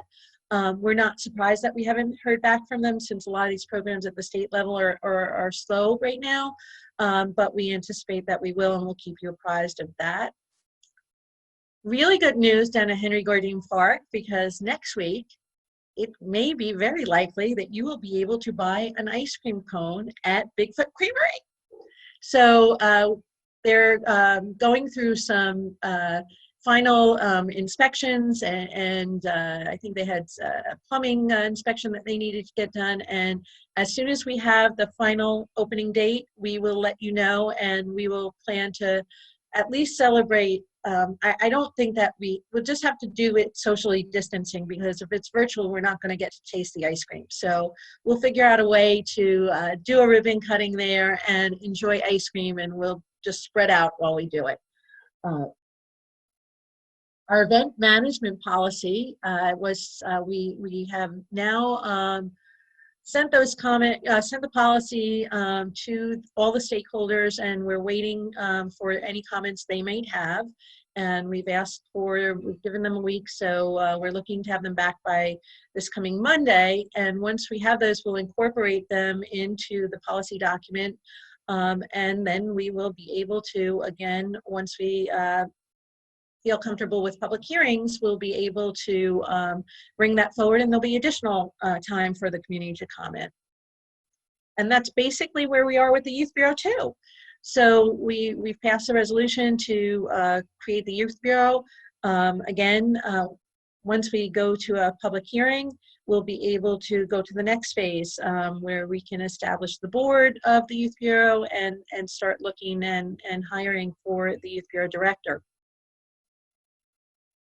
We are looking at doing some basketball court and skate park paving at Snowden Park. Right now we're soliciting, I think we're doing some spec work there and getting some bids. And similarly for the pool and the indoor spray deck, as you know, that we have a big capital project there with resurfacing of the pool. The spray deck is going to be done through our annual bidder. And as soon as they can free up time to do that, we'll be able to do the spray deck. The pool, we're getting the specs done now. So we've worked with 2 different companies to provide specs. Once we're comfortable with the specs, we'll put that out to bid. So that should be going out to bid shortly. From an administrative standpoint, our Edmunds finance software training is underway. Our finance staff has been trained, and now we're going to be training our administrative staff that deals with invoices. We're looking for a launch of Edmunds on July 1st, so that would be next week. So we're excited about that. That's another thing that's keeping our finance department very busy. And the village-town intermunicipal agreements, we're really focusing on the water IMA right now. But I think that as we go forward with some of these projects, we're going to be looking at, our goal is to look at all our IMAs. I think that the court IMA will be reviewed in conjunction with our parking project, and we have a few other IMAs that we're looking at. And our goal is to try to get those IMAs reviewed and updated to the best that we can before year's end.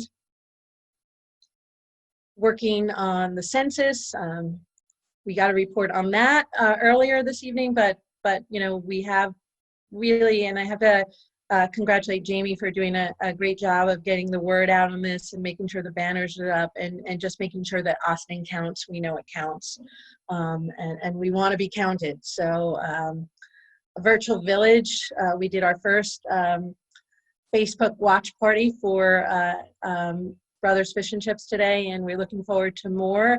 And again, that is something that we're doing to promote businesses, and the more the merrier. And different types of businesses, I think, will be really interesting to people. So as we have different types of businesses opening up, we really appreciate the board's willingness to do these Zoom interviews and get them up on social media and YouTube and hopefully on TV, public access too. So we're excited about that. And then projects that we didn't really anticipate due to the pandemic. Our community efforts, we've been working on a couple of different things. As you know, food distribution, mass distribution, a book harvest. And now we're really in the process, as we look to open our community center and start programming in, we're starting to hand off these projects back to our community partners and the nonprofits that are in a better position to take them over long term. One of the really great silver lining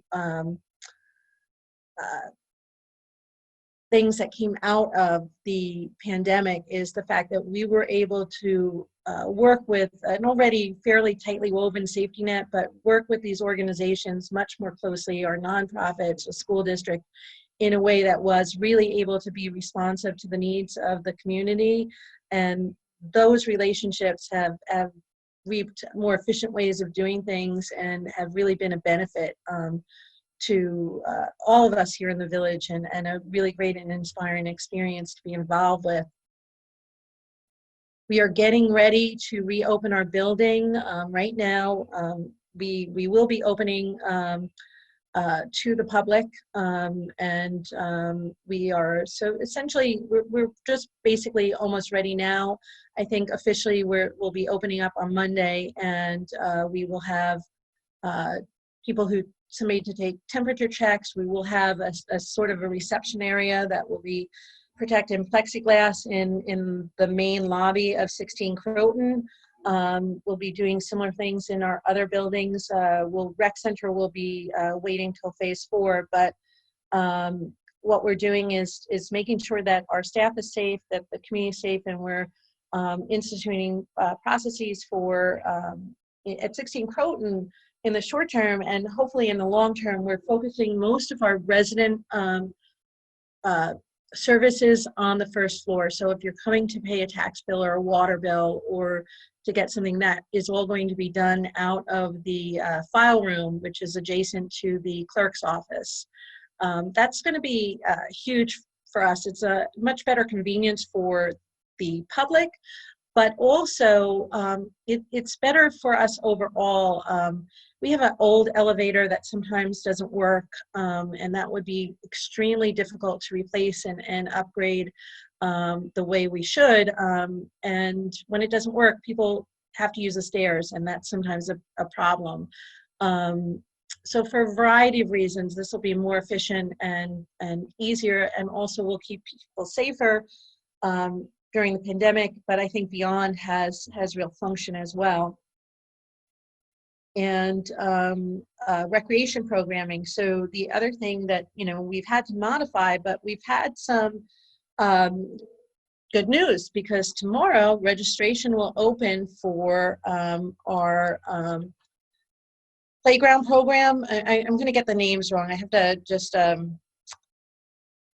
look it up again. This just came out today. So our summer playground program, which will be for kids in grades pre-K through 4th grade, will start on, there'll be weekly sessions, July 20th, August 3rd, August 17th, Monday through Thursday, and these will be 4-day programs, full-day programs that will take place in different parks, and then kids will also have a day where they can use the pool and the spray pad at Lewis Engle Park.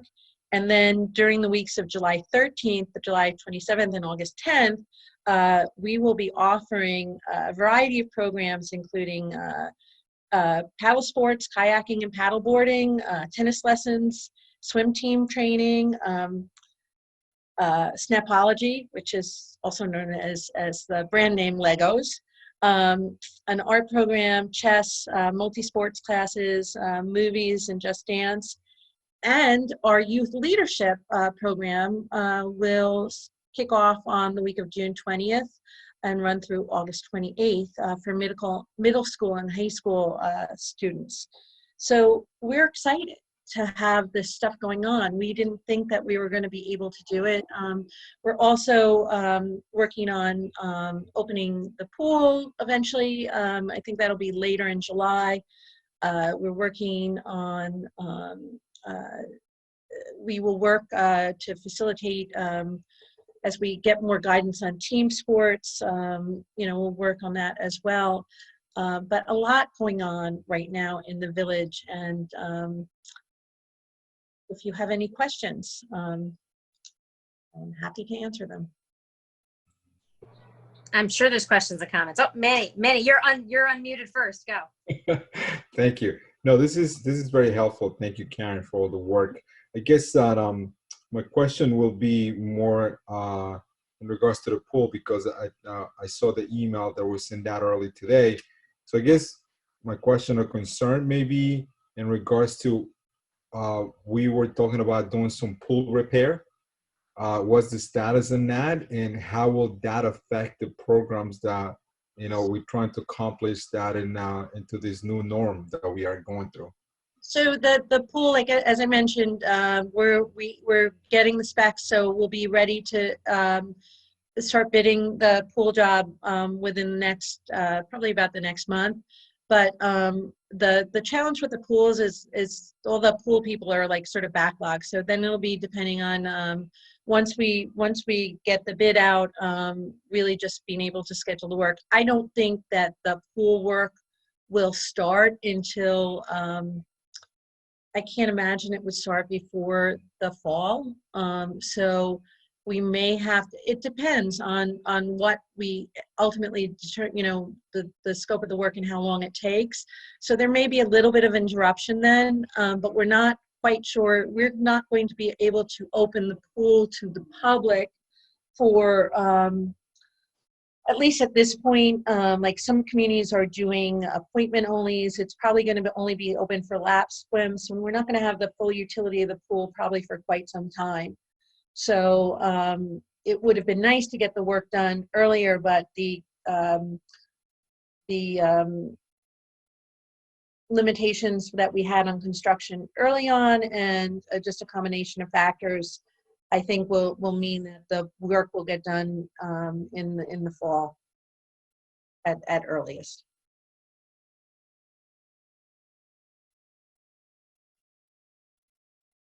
Thank you. No, I'm very excited with all the programs that we actually, the projects that are still on the books, I guess. So I'm looking forward to see a lot of the progress going on. I know there's a lot of things that I'm hoping to go through before the end of the year, but there's a lot of stuff that probably is going to extend to that to next year. So, but I'm very happy to see they're great projects. But thank you. I don't have any additional questions.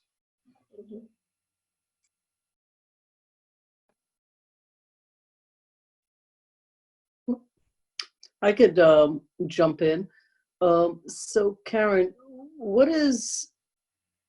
this is terrific because by department, you could see the major sort of initiatives that were put together in a list format, but they vary in scope, they vary in size. Some of them actually involve the BOT in a very serious way and very involved over a long span of time. Some of them have nothing to do with us. You know, paving is interesting to see and the public should see it because we've talked about that, but we don't prioritize unless we see something really awkward.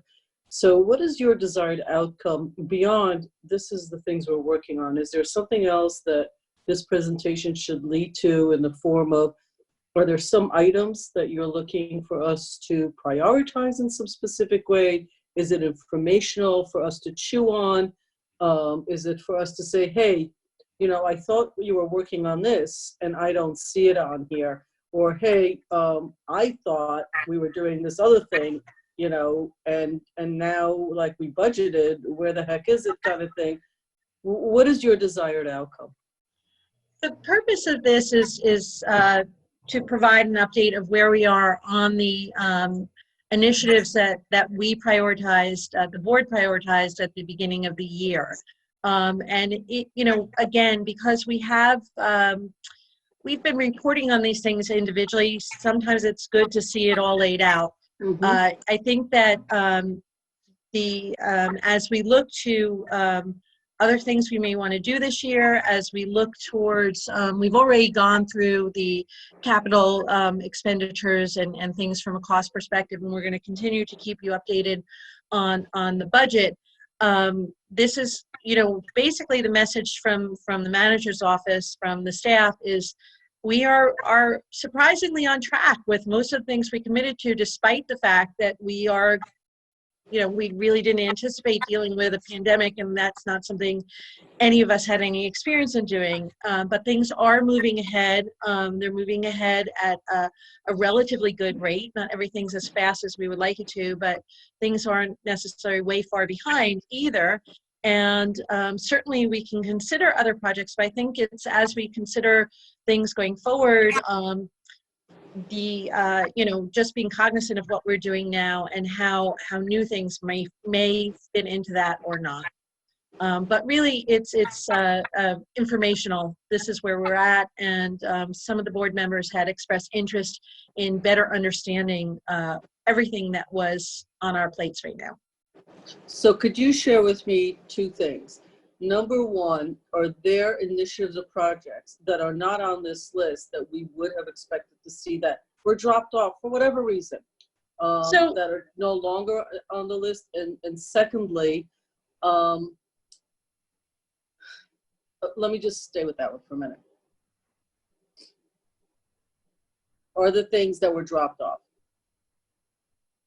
The one project that was dropped off is the renovations that we were originally considering for the ops center, and that was primarily the installation of an elevator, and we had gone quite far along with that, and that was something that we made a decision when we reviewed the capital projects to put on hold as a result of the virus. Other than that, this list pretty much replicates with maybe you know, we just added some things because things have come up, but this list replicates what we had agreed to in the beginning of the year. And is this list, so my second one, I just want to do one at a time. The second question I have for you is, could you sort of give me an idea of scope? In other words, are you at 100% both capacity and capability?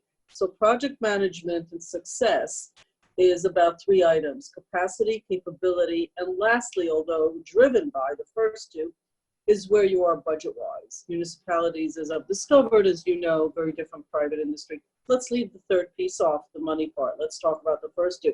So would you say in presenting this that you are at 100% capacity based on your staffing, based on commitments and all that, to say that if we add the bid conversation we just had earlier, and Manny and I come back next week and say, man, this is the thing we want to focus on, and we got the board to agree on that, would you then argue that well, tell me what of these things, we're at 100% capacity, so what of these things will you be taking off the plate?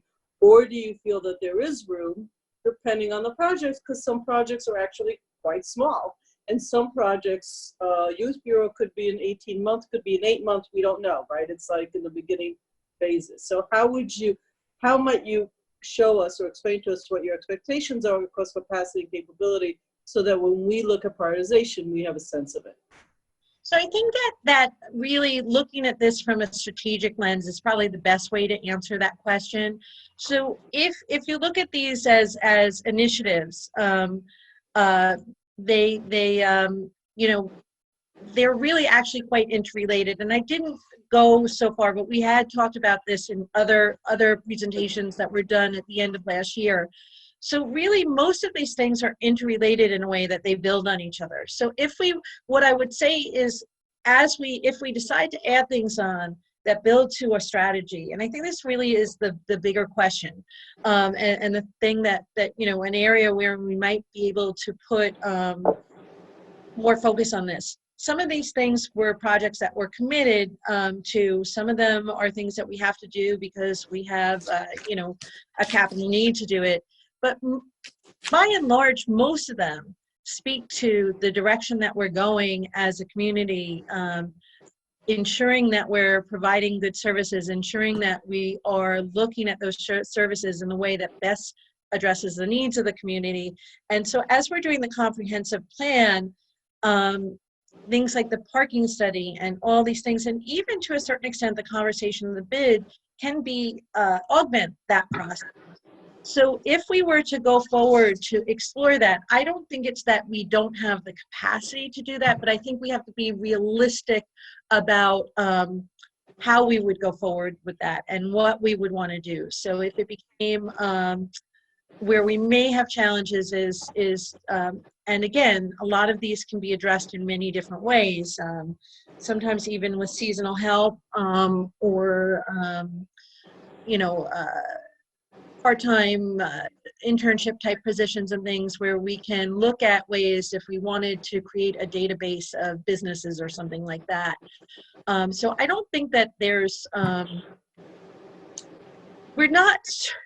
we're working, I would say, at a very healthy rate. We're getting things done, and we're getting things done that again are cross over multiple departments, integrate a lot of the functions, and get us on projects. A lot of these are backlog projects that have been sort of on the books for the last couple of years. So as we're playing catch up, I think the best way to answer your question is to make sure that as we look at things, that we're putting this more backing into, if you will, and working towards a strategy that will help us define what makes sense as a new project and how we can best use our resources most efficiently.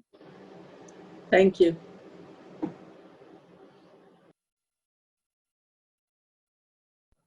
Who's next?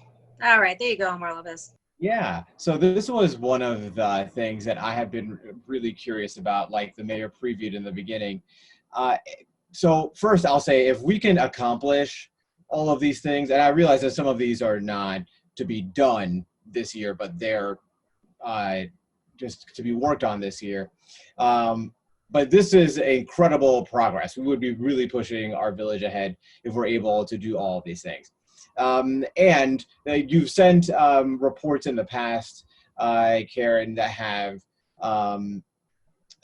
maps in terms of you know, where these are time-wise, and I realize that there's more structured project management visualizations of this that could also answer some questions.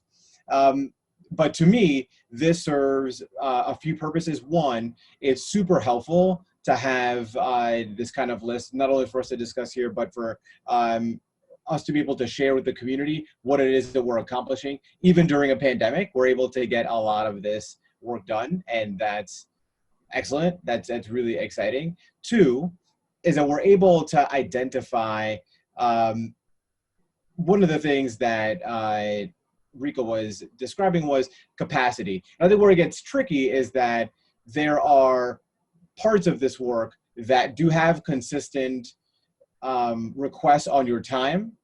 And so you can say, I'm spending, you know, 15% of my time right now on Youth Bureau. But that may be true for the next 6 weeks, 8 weeks, whatever, and then it falls off. And so it's a dynamic kind of thing. And when we're trying to figure out, hey, where does this new initiative that we're thinking about fit in to your workload, that can be tricky to answer because it's a moving target. So being able to just look at it and have a sense, particularly giving these other tools, the Gantt charts and things, can be helpful when answering those questions. Nevertheless, I still think that having you talk through each one of these is really, really helpful context. The questions that I have are mainly about the impact that COVID has had on these different projects. And what I realize is that for the most part, some of them, like, it ranges, because some of them, like street paving, are actually ahead of schedule probably, right? Because of the nature of COVID. At the very least, it's not heavily impacted in this, which is very different than some of the other pieces. But is there anything here that, as we look at reopening, you see being impacted the most? So the census, for example, from what you know, and I've been plugged into this as well, but is your sense that we have our guidelines, we're going to stick to the guidelines and move forward with this? Or if things improve, then in the fall, something like the pool resurfacing, for example, may have an impact so that we can do things differently. You get what I'm trying to say. How are you thinking about COVID and these in terms of timeline? So to the best of our ability, like, we're trying to anticipate what is very much an unpredictable moving target.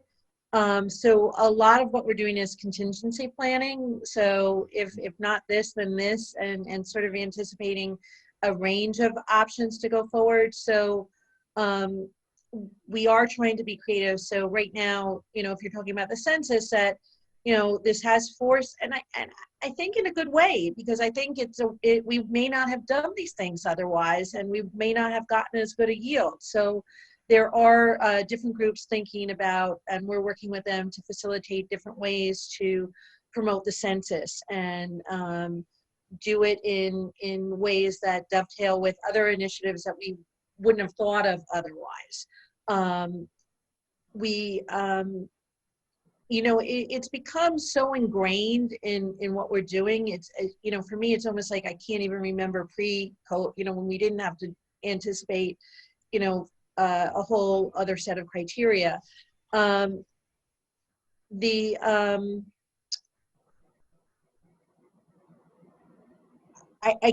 think that we're working in a way as far less siloed than when I first started, and much more of an interdepartmental conversations, because we're just finding that so many things we're doing are overlapping. Those channels of communication we're continuing to hone so that we can just continue to be as responsive as possible. I think the biggest concern is, we're looking forward to, phase 4 and reopening and getting better. And I think the biggest concern is if we have, another phase of this virus, and if it hits us hard in the fall, what does that do to some of these projects? What does that mean in terms of, could we even, and this is obviously being discussed everywhere nationally, so we know that discussion is. And that's the thing we're just trying to keep ahead of, and really just keep moving as much as we can, knowing that tomorrow, literally anything could happen tomorrow. Yeah, no, I totally understand that. I appreciate that. The second question that I have is around the kind of long-term priorities. So as we're looking at the comprehensive plan, one of the pieces that will be a part of it is an implementation plan. How might the way that the comprehensive plan is structured, the priorities there, et cetera, influence the way that you think about these, not these projects specifically, but these, like, project planning in general? Will you essentially continue thinking about it the same way you have been, just incorporating those other priorities from the comprehensive plan, or is there going to be some change in the way that you think about this work with respect to the long term given the comprehensive plan? I think the biggest opportunity with the comprehensive plan, and even though when we get to planning for next year, we're going to still be in pretty much the thick of the plan. I think the biggest thing is really looking then through a lens of, we're putting together a plan that reflects the vision that we want for our community. So our initiatives going forward, falling out of that plan, should really reflect the steps we need to do to take that will be identified through the planning process, and that we can use the plan to work on different opportunities. So whatever, as things fall out of those chapters, as we call that community engagement, and we work on issues of zoning, economic development, housing, education, all these things, and then through the lens of what we just went through, because what we've gone through has exposed a lot of things and brought light to, and not just the virus, everything that we're going through as a country has exposed things and shown things in a different light. It gives us an opportunity to be much more strategic in our approach going forward. We're always going to have tactical things that need to be happening. We're always going to have, capital needs that have to happen on a fairly regular basis, or the unexpected. But certainly putting, looking at through our goals and objectives more strategically, because what we do collectively will have the most impact on all of the things that we've talked about tonight. So how we plan going forward is going to have the most collective impact on business development and what that looks like. How we, so again, that strategic opportunity I think would be very valuable as we go into 2021 planning. That and the learning we have based on the fact that we live in a very unpredictable world where anything can happen, and how do we make sure we're instilling that type of resiliency. Amen.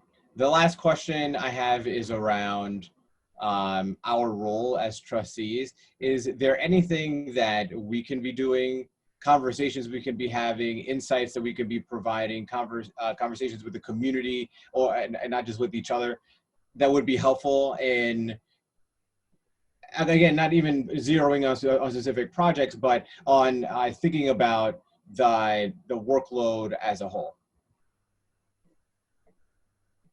I think that,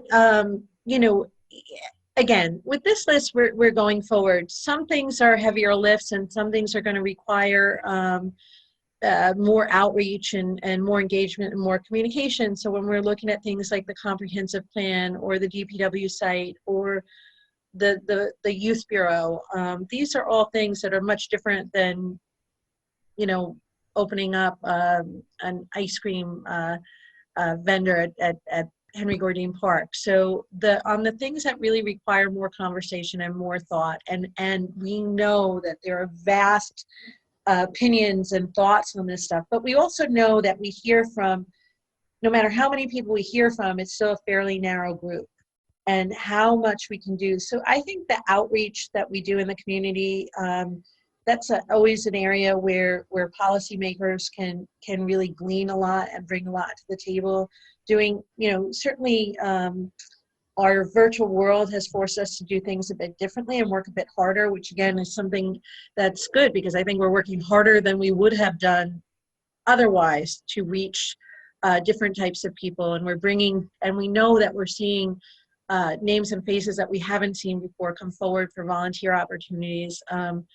But we're going to require a tremendous amount of community engagement to get to where we want to be, and for people to understand what that looks like, and what how do we rethink things we thought we knew. So whether it's what we thought the waterfront's going to be, that may not be that way because of climate change, or what we thought housing looked like because we didn't realize that now the way people is living is changing for a variety of reasons, or so and business development too.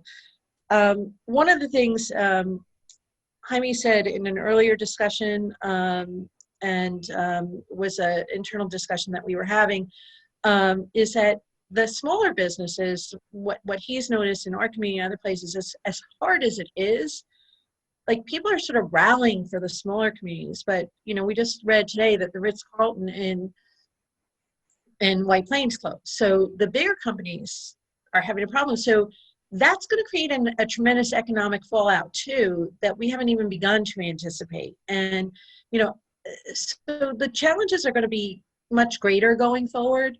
And we're going to have to think of things we never really thought of before. So all of the discussions that we're having now, again, just bringing as much thought and as much opinion. And one of the things I think we can do, we don't have it as a priority, but it's come up a lot. It comes up in the conversations of the bid. It comes up whenever we you know, with implications of a downturn economy, is this economic development. I do think that's something that we should be exploring. I think that the comprehensive plan can do some work on that, but I think to understand, our biggest challenge in Austin is we have a very, very high tax rate. We have challenges to the tax base, and that has created an inability to move forward in a lot of ways. And we have an opportunity to do some more thorough analysis on that. We can really look at things that we think we know and look at them a bit differently. I know a lot of you are reading Strong Towns, and a lot of what that book talks about is rethinking how you develop your communities, how you plan for your communities, how you zone for your communities. All of that has economic input. So whatever resources we can put towards those things, and really looking at, to Trustee Casada's point, is what is Austin, not what is Austin compared to Portchester or Peekskill, or what is Austin, what can we do, what are our strengths, what are our weaknesses. Those are the things, if we can get a firmer handle on that and really deal with quantitative and well-researched documentation of our assets, of our challenges, of our liabilities, then I think that we're in a position to identify a vision that can be turned into a plan that can be actualized, where we can get buy-in from the majority of the community, because we're going to be able to demonstrate the collective efforts are going to have the impact we need them to have, to make sure we have a vibrant Main Street, to make sure that our schools are well-resourced, and to make sure that we have a climate where we're attracting businesses and growing our tax base. Excellent. Thank you very much. I'm good. Great. I see that we're past the 11 o'clock mark. I do have a couple of comments before I get to them, and then we also have a special session and we have an executive session. So I'm just sort of putting that out there so we can all be mindful of making sure that as we speak and listen, that we're all still awake and able to understand what each other is saying. So any of my colleagues that have not yet had a chance to speak, please go ahead, and then I'll give my last couple of 2 cents.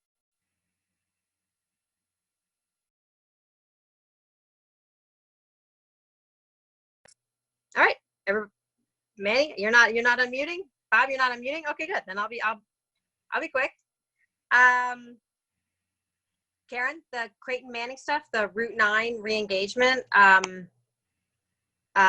I love that project. I want to see it happen. Route 9, I wish it had happened 15 years ago. That's one of the big examples of we are paying the price for inaction by our predecessors. It's something that, in hindsight, I wish I had banged that drum louder for the last 6 years that I was in office. So anything we can do to move it forward now, I am 100% behind that. And I would love to see, you said that they submitted some material. I know that conversations have been had months ago. I would really like to see whatever it is they've submitted now, so I can have a better understanding of where you're looking to go from here, and whether that works out with some of the parking and transit grants that we had. I know grants are kind of a little squishy right now, but there's going to be plenty of work for that grant to be dedicated to. So however we move the Route 9, re-engaging the DOT, every board that I've ever been a part of in the last 8 years has said that's a good idea. And so we can, you know, if I walk out of here on January 1st and we're like actually doing something, then, you know, I didn't do this for nothing. That would be worthwhile. 200 Main Street. If there was something on that list that I felt like is not urgent and might be complicated right now because the grants, that's a 90-10 grant. And it seems like there's some, we're a little less confident than usual of how the CFA grants are going to be, you know, reimbursed. And most of these things are reimbursable grants. I would be a little more cautious than usual about wanting to, as long as the building is stable and it's no longer in the condition that it was in for a long time where it was, you know, getting worse and worse because there's water coming into it. Like if we've stabilized the building and it's pretty much going to be status quo, whether we do something in the next 6 months or the next 18 months, and we're not going to jeopardize the grants, which, you know, the state might put us in this weird position. We're like, we're probably going to give you the money, so go ahead and spend it, and you'll probably get it. But then if that's exactly the position they put us in, by the way. That is exactly where we are. So we're that's the problem with that project. Okay. To me, that's one that is less urgent. So part of this conversation, when Trustee Lopez brought it to my attention, was there's so much going on. There's so much on your plate if we hadn't had COVID. Now we've got COVID. Everybody found a way to be incredibly productive, maybe even more productive in some ways, by working in these weird places, although I see Maddi still at her desk. Poor woman. The rest of us are working from home. That if something's going to drop off, that this conversation, hopefully an outcome of it would be that the thing agrees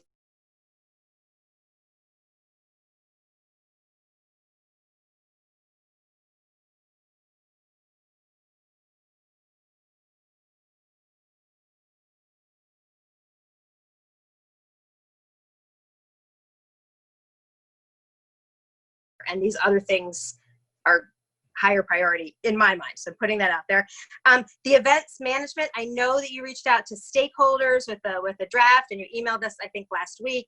And we you know, we had a conversation or an email exchange with Trustee Fritchie earlier this week about an event in September that, you know, we're sort of in, there's so many events that would like to move forward, but since the state kind of changes its mind week to week and we get new phases and new notifications of things, and we can't tell anybody that yes, your event's going to happen, but you know, the state could tell us September 1st, like this is great.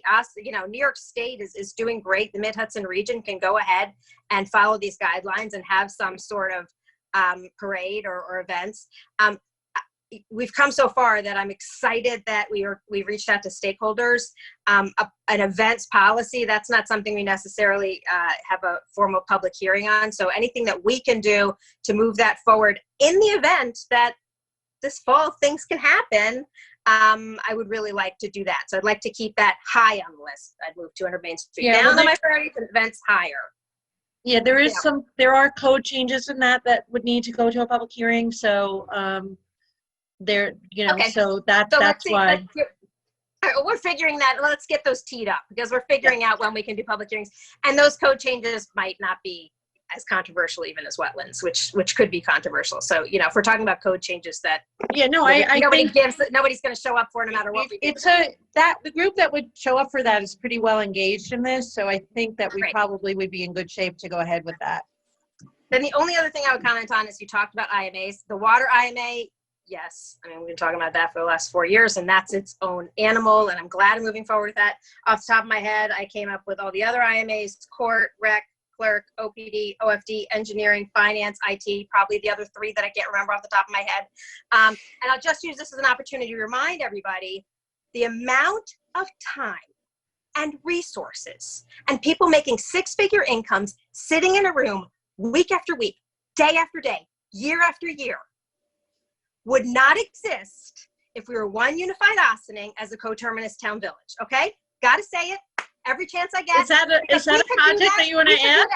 We could do that all day long for the rest of the year and still not be caught up because it's a terrible waste of resources. This is operationally far, far, far from ideal. The only thing worse would be to not have the IMAs.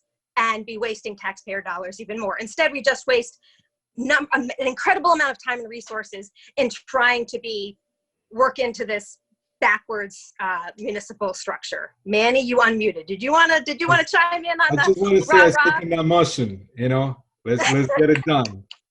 All right, very good. So Manny and I are ready to be coterminous. Let's just get everybody else on board, including New York State. Then my last question is, because you mentioned two other things. So the Executive Order 203, which is related to, it kind of falls on us on the Board of Trustees. So this isn't so much staff directed. This is actually elected officials led, which is to review our law enforcement policies and create a plan. And the governor has given us 9 months. By April 1st of 2021, we need to have a plan that we have ratified, that has gone to a public hearing. And so the trustees and I have done some email exchanges sort of backing into that number. And I talked to Karen this week about, this plan has to be written by someone, and there's not a logical department or staff that should be writing it. So we may need to engage someone to come in just to do that sort of discrete project as a one-off consultant professional services type of agreement. And we're also going to be having a public discussion about where we're thinking. The chief has been kind enough to already start putting together a list of stakeholders. This initial conversation with stakeholders, community leaders, obviously OPD, the CPCRB, which we'll talk more about in a little while, and then figuring out what the plan looks like. How are we going to do an even better job connecting law enforcement with our community and building trust there? That's something that we on the board have to be dedicating time to. It's not necessarily a lot of staff time, but we do need to factor that into meetings like this, and there will be some resources from staff that we need to help move that forward in a relatively short period of time, and obviously doing a lot of community outreach on that initially to help us put together the plan, and then once we have a good solid draft plan, to put it out to the public and distill all of their comments and then rewrite it. So we might be bringing in a resource for that to help us with the actual writing, but that is something that's on our plate that we were not anticipating, and I'm actually very excited about. And I think everybody is sort of on the same page of generally how we want to move forward with that. And then my last thing is, Karen, you made reference to it, all the Parks and Rec stuff. So there's a ton of summer programming that's just been figured out that's going to move forward for little kids up through adolescence, and that's great. I'm very excited to see all of that. You mentioned the pool. While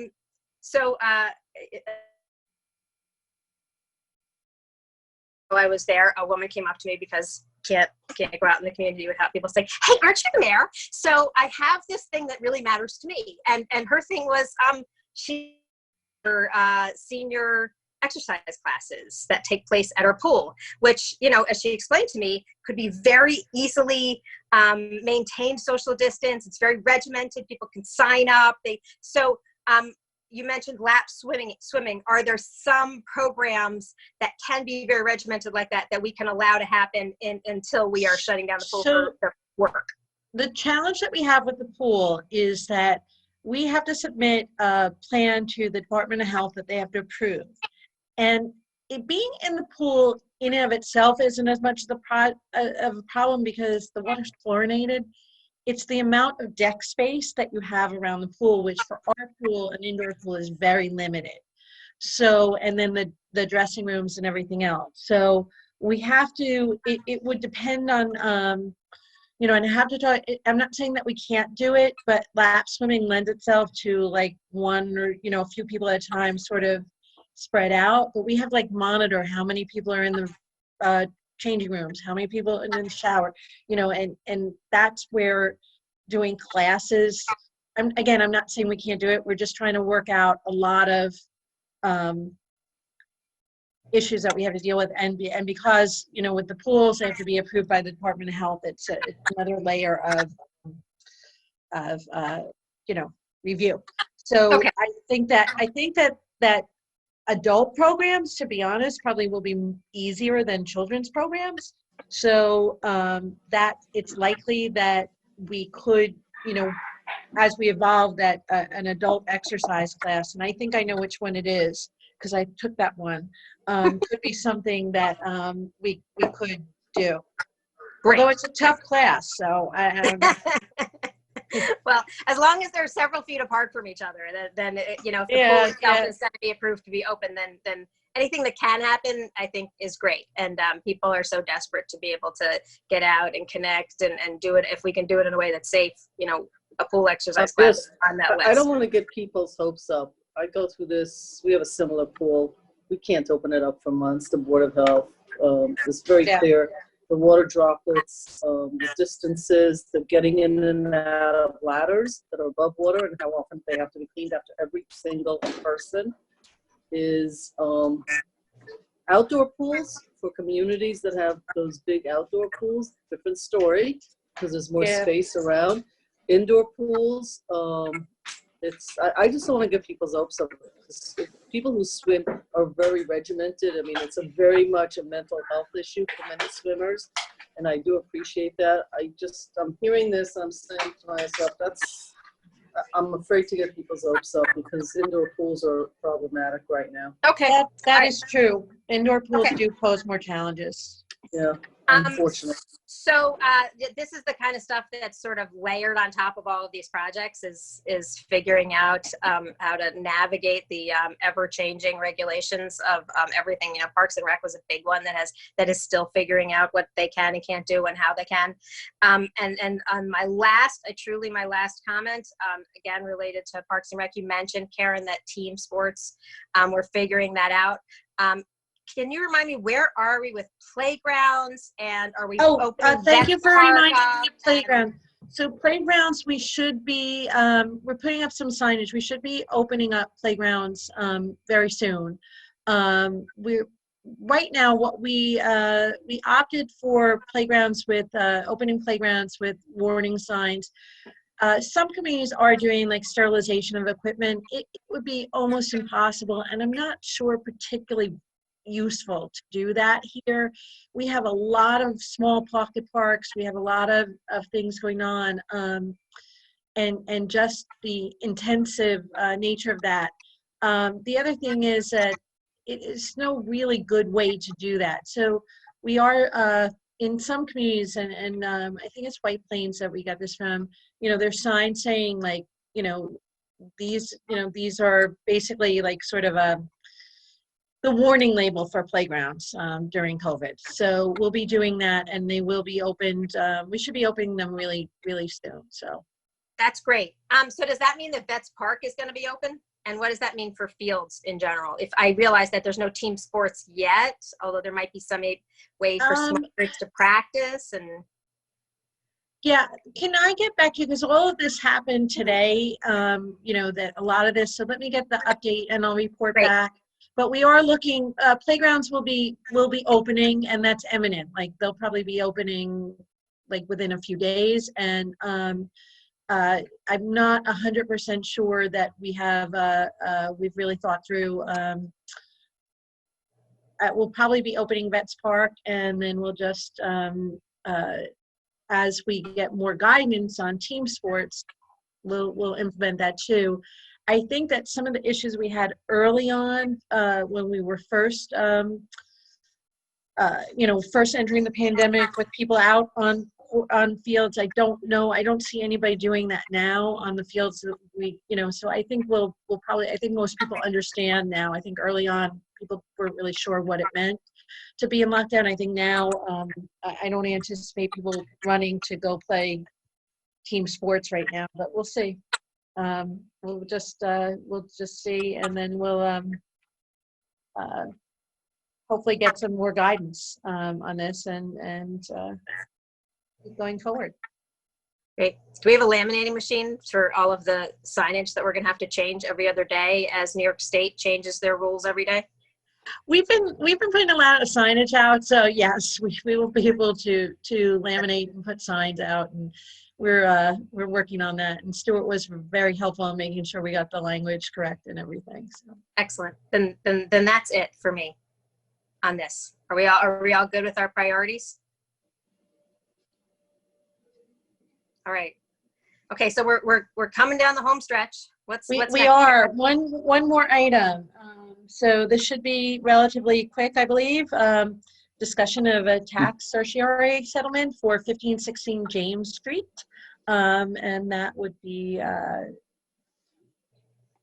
handing it over to Corporation Counsel Stuart. Very simple. There's a consent judgment. It's been settled for the amount of we owe $36,278.20. It's for tax years 2014 to 2019. I'll have a resolution for you Wednesday night. 1516 James Street. Okay. You get the prize, Stuart. You get the prize. Oh, no, I don't. It's been a long day. well, you wrapped it up quickly. So then, do we have a motion to adjourn to special session? Yes. Motion to adjourn. Second. All in favor? Aye. Aye. Aye. All right. And so this is a fun one. Oh, Stuart, do you need to take attendance or anything formal as we move into special session? I don't want to skip ahead. No, I just will read the resolution when you're ready. Go ahead and read it, and then we'll chat during the after we. Okay.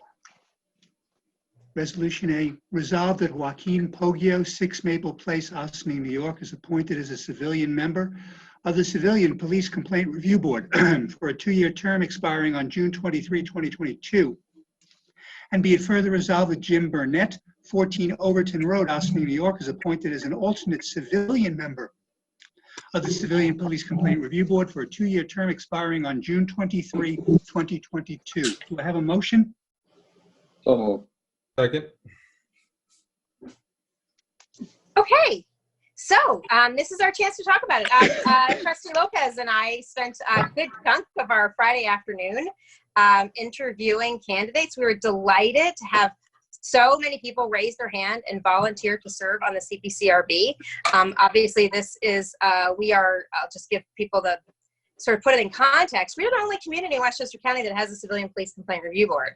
There are some other communities that have civilian advisory councils, but we're the only one in Westchester that I'm fully aware of, where if you have a complaint about the police, that you can bring it to this group made up mostly of civilians, and we have 5 civilian positions and 1 alternate position. 4 of them were full. They are meeting next Monday, and so we thought it was really important to get these interviews done, and we are really excited to be able to recommend these 2 appointees tonight. So Trustee Lopez, you want to share some of your thoughts on this process and our candidates? Absolutely. So it was a thoughtful, rigorous process where we had conversations with folks about their interests and the role, and ultimately we were looking for someone to fill this position and an alternate that would be able to complement the members that are already on the board. So not only in terms of adding experiences to the CPCRB, namely, we would love to have someone that is born and has lived their entire life in Ossining, but also folks that are able to bring either personal or professional skills to this work. And we were able to find 2 great candidates that we're really excited to present to you. How specific do you want me to get in there? Whatever moves you, sir. Okay, great.